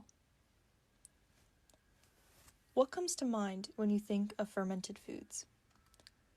Usually things like sauerkraut, vinegar, and beer are what typically come to mind. In reality, many foods that are considered standard Western cuisine are fermented. Soy sauce, chocolate, bread, yogurt, and cheese are all fermented foods common in Western diets, but we do not usually think of these foods as a function of bacterial presence. These are all live culture foods, meaning foods that have been fermented over time. And with recent health trends and global lockdowns, people have been keeping themselves busy by relearning ancient traditions of bread making, kombucha brewing, and experimenting with cuisines from different cultures. I am one of those people, and in this presentation, I hope to share my passion with you. So let's examine the historical and scientific context of the process of fermentation, specifically its role in human nutrition. Essentially, fermentation is the controlled decay of certain foods through the application of sugar, microorganisms, and time. This metabolic process results in foods with higher probiotic counts, increased nutritional value, and longer shelf life. In the ancient world, fermentation was widely used to preserve foods through harsh seasons as well as a way to create alcohol. For example, in Egypt, 3500 to 300 BC, where cultures were becoming increasingly agricultural, the production of mead was a fermentation-driven process that used bacterial growth to people's advantage by creating beer and bread. As you can see in the picture here of ancient Egyptians harvesting grapes and fermenting them in clay pots. These staple foods made up the majority of Egyptian diets, and for good reason. In a time where clean water and good harvests were not guaranteed, people needed a reliable method for preserving food safely. In Matt Badcock's Fermented Fruits and Vegetables, A Global Perspective, the author explains fermentation is a relatively efficient, low-energy preservation process which increases the shelf life and decreases the need for refrigeration or other forms of preservation technology. It is therefore a highly appropriate technique for use in developing countries and remote areas where access to sophisticated equipment is limited. The process of fermentation killed harmful bacterial growth and kept foods suitable for eating for extended periods of times, often for years. To ferment foods was so simple and attainable that everyone from peasants to royalty enjoyed live cultured foods. Egypt was not the only place where fermentation was used. Parts of Asia and the Middle East, in 7000 BC and 2000 BC respectively, pickled vegetables and made alcohol from the sugar-laden fruits that grew natively.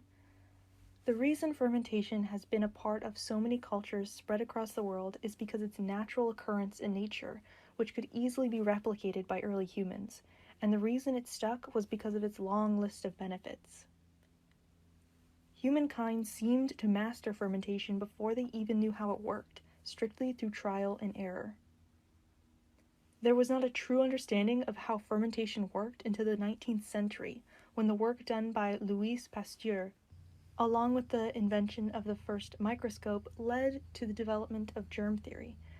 Louis Pasteur was a French scientist who proved the germ theory of disease, gave us pasteurization and the first vaccine, and because of this, he is known as the father of microbiology. He came to these discoveries by using the first microscopes and experimenting with fermentation, enabling him to identify the first microbes, recognize fermentation as living yeast, transforming glucose into ethanol, and defining fermentation as a vital process of respiration without air.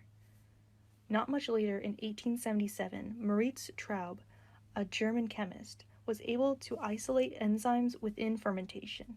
And 20 years later, another German scientist, Edward Buchner, discovered how to use lifeless chemicals rather than living yeast to obtain fermentation. Through their work on the scientific process of fermentation, Pasteur, Traub, and Buchner, and many others, paved the way for an entirely new scientific field of biochemistry, all through experiments with fermentation. It is now understood that there are three main types of fermentation: lactic acid, ethanol, and acetic acid. The first two types of fermentation, lactic acid and ethanol, are the most common because they are used for preserving foods and creating alcohols.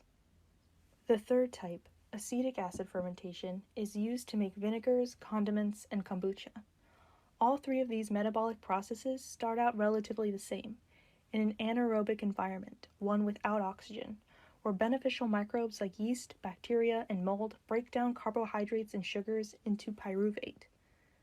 The next step in the process is where the first two types of fermentation are set apart. If the pyruvate molecules are transformed into lactate, then it is a lactate or lactic acid fermentation, providing us with foodstuffs like sauerkraut, yogurt, soy sauce, sourdough bread, chocolate, cheese, etc. However, if the pyruvate molecules are transformed into acetaldehyde, carbon dioxide gets released and the acetaldehyde gets transformed into alcohol. Although ethanol fermentations end here, acetic acid fermentations require an additional step involving oxidation.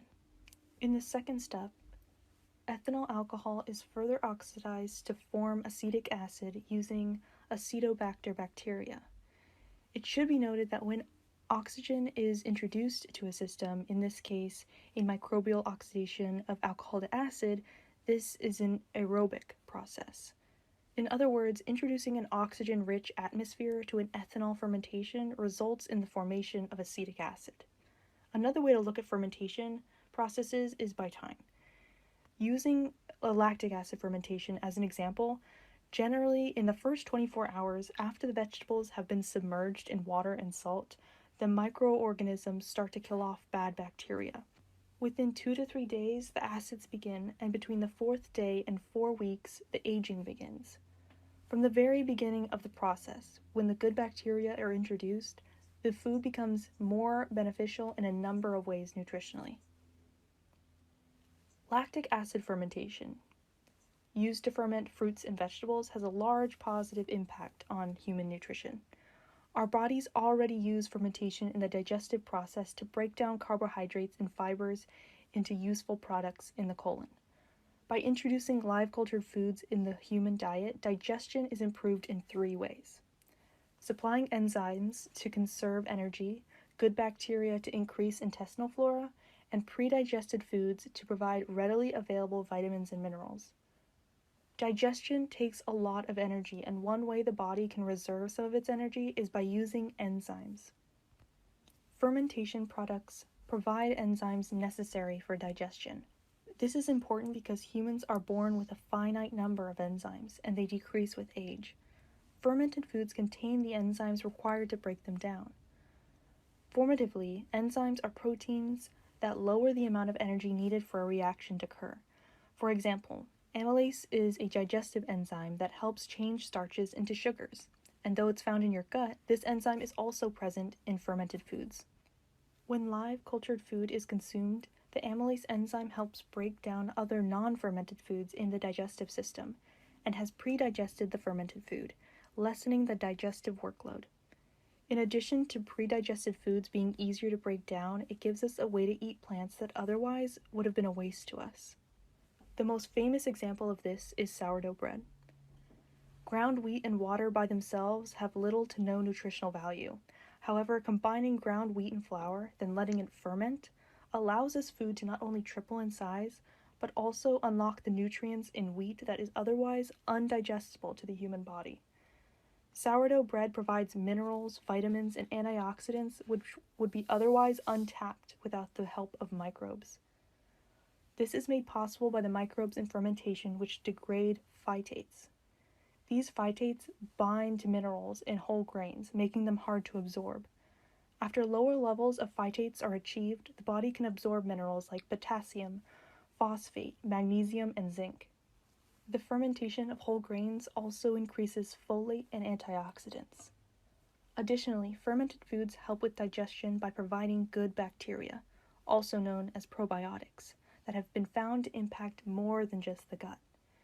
Increasing the intestinal flora by introducing probiotics through live cultured foods provides benefits such as preventing diarrhea, improving mental health and heart health, reducing allergies and eczema, help digestive disorders, boost the immune system, and may help prevent obesity.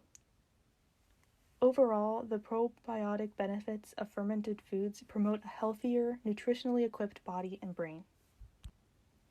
Fermented foods were once invaluable to humankind's survival before the invention of refrigeration or the industrialization of food production. Then, ever since the discovery of microbes in the 19th century, they were linked to illness and demonized by Western culture. Slowly, we are rediscovering the benefits of microbes by going back to our roots and brewing kombucha, pickling produce, and baking sourdough bread. Michael Pollan, author of the book Cooked, A Natural History of Transformation, is an avid supporter of reincorporating live culture foods back into our diets. And he puts the role of fermented foods in the history of the world and its influence over cultures articulately by stating, "To ferment your food is to lodge a small but eloquent protest on behalf of the senses and the microbes, against the homogenization of flavors and food experiences now rolling like a great, undifferentiated lawn across the globe." So I encourage you to step outside your comfort zone and experiment with fermented foods for yourself. You might end up with a new passion, like me.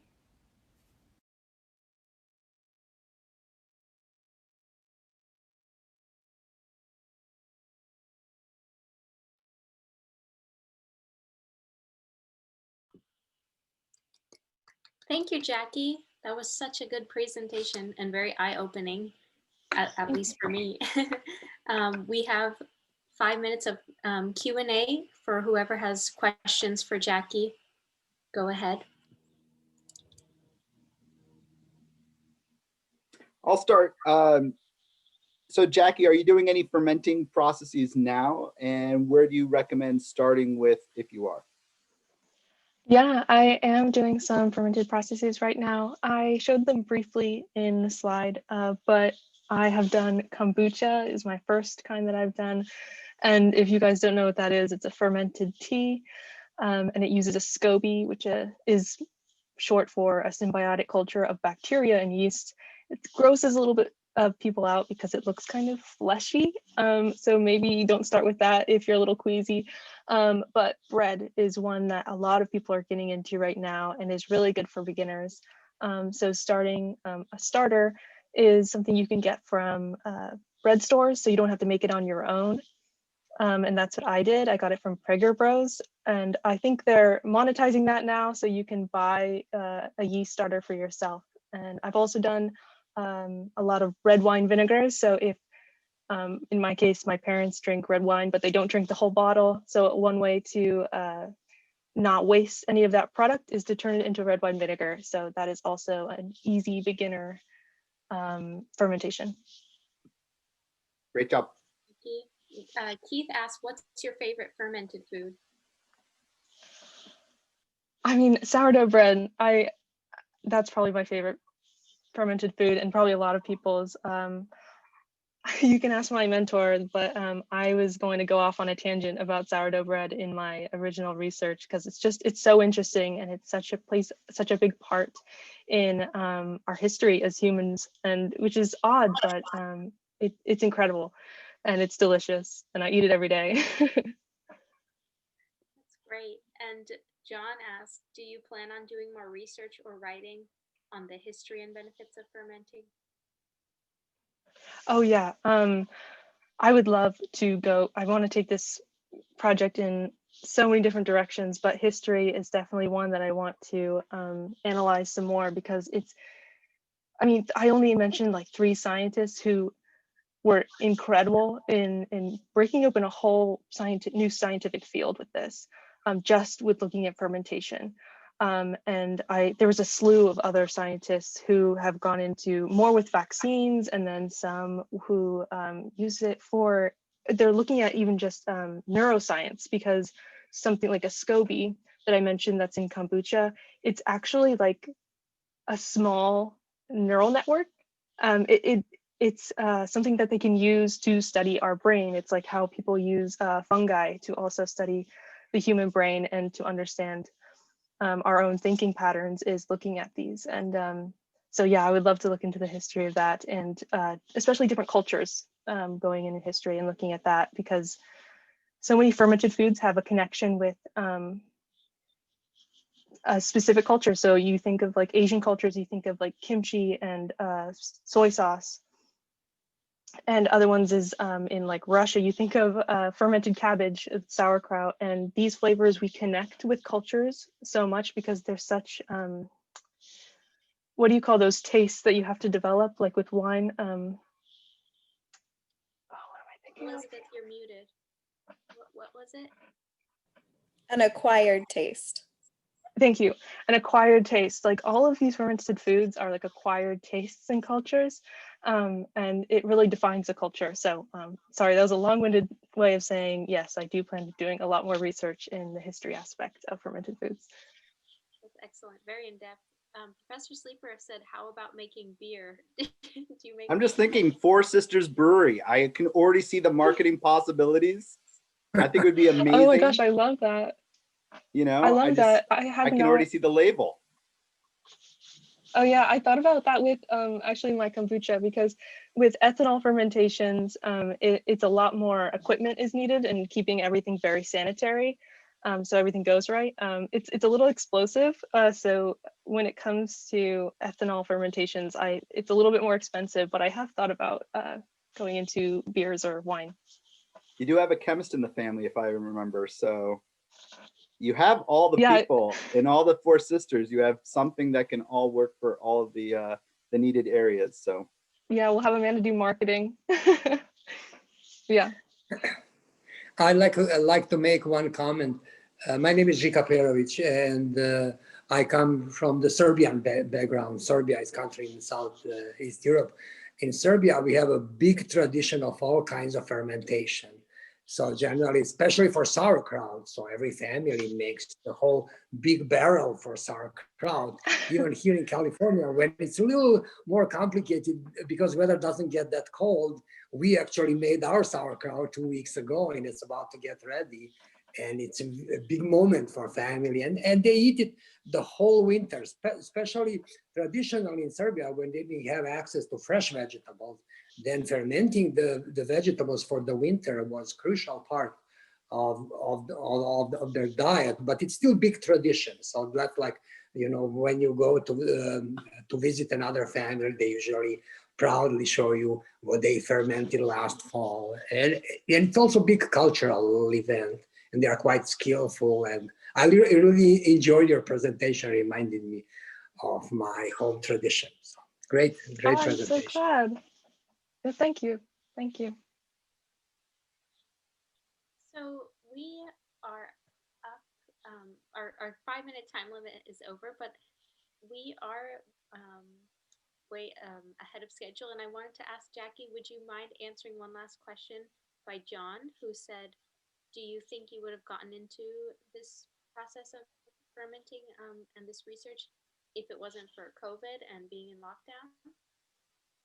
Oh, okay, yeah. So good question.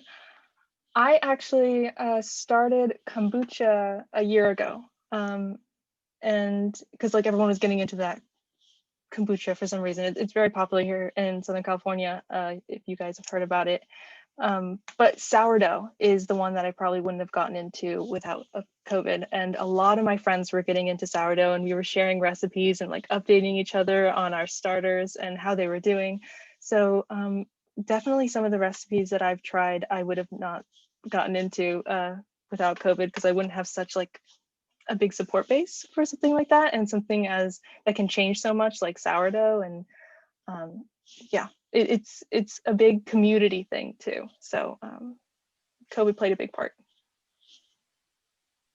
Thank you so much, Jackie. That was an excellent presentation. And thank you to all of our presenters today. You all did very well. And I'm so glad that you got to participate in this conference, even though it was virtual. Hopefully one day you'll get to participate in in-person conferences. But this is the end of our last session for today. And there will be, OMNI will continue tomorrow. Tomorrow is all live sessions if you're interested in attending those. And I would also like to mention for the presenters, consider participating in future research conferences if you would like, because We do have another one coming up, which is the Htcc Conference, and you would be able to take the research and the project that you did for this and just present it at that, and that would look great on your transfer applications and all of that if you're interested.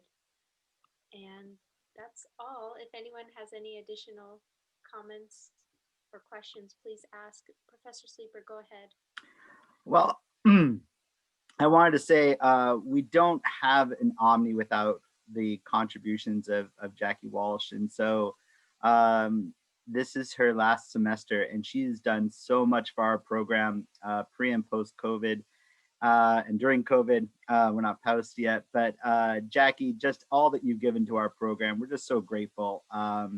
Elizabeth and I really leaned on you again to do this conference, and no one would ever know how much work goes on beyond this, behind the scenes, but Jackie is the person that we lean on so much.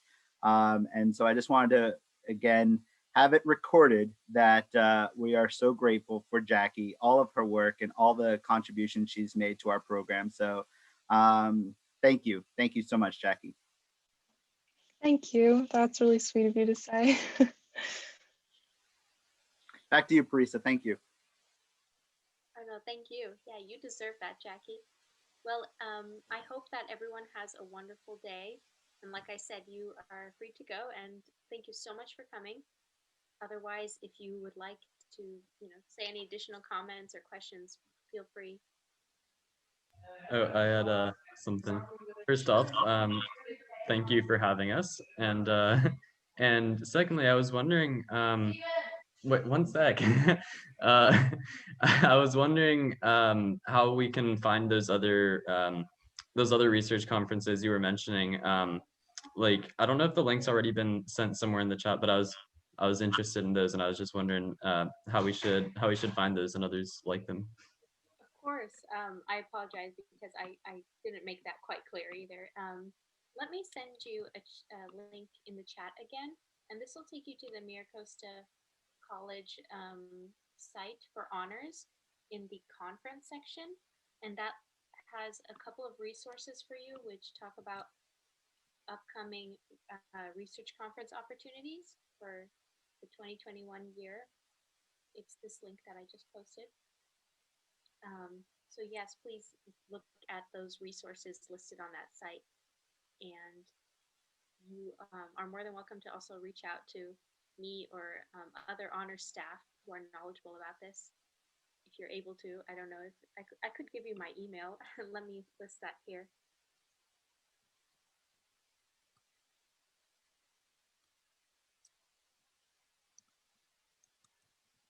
And Stephen, we also have some information on our conference page of our honors website. And we'll also be sending out some invitations from Elizabeth that we'll be writing formally requesting that if you would like to present, you're able to. And so we'll have that going out to you tomorrow, okay? Awesome, really appreciate it. I just listed my email there as well because I know it can be hard to, find us and stay in contact. So you're more than welcome to email me for questions and I'll help you.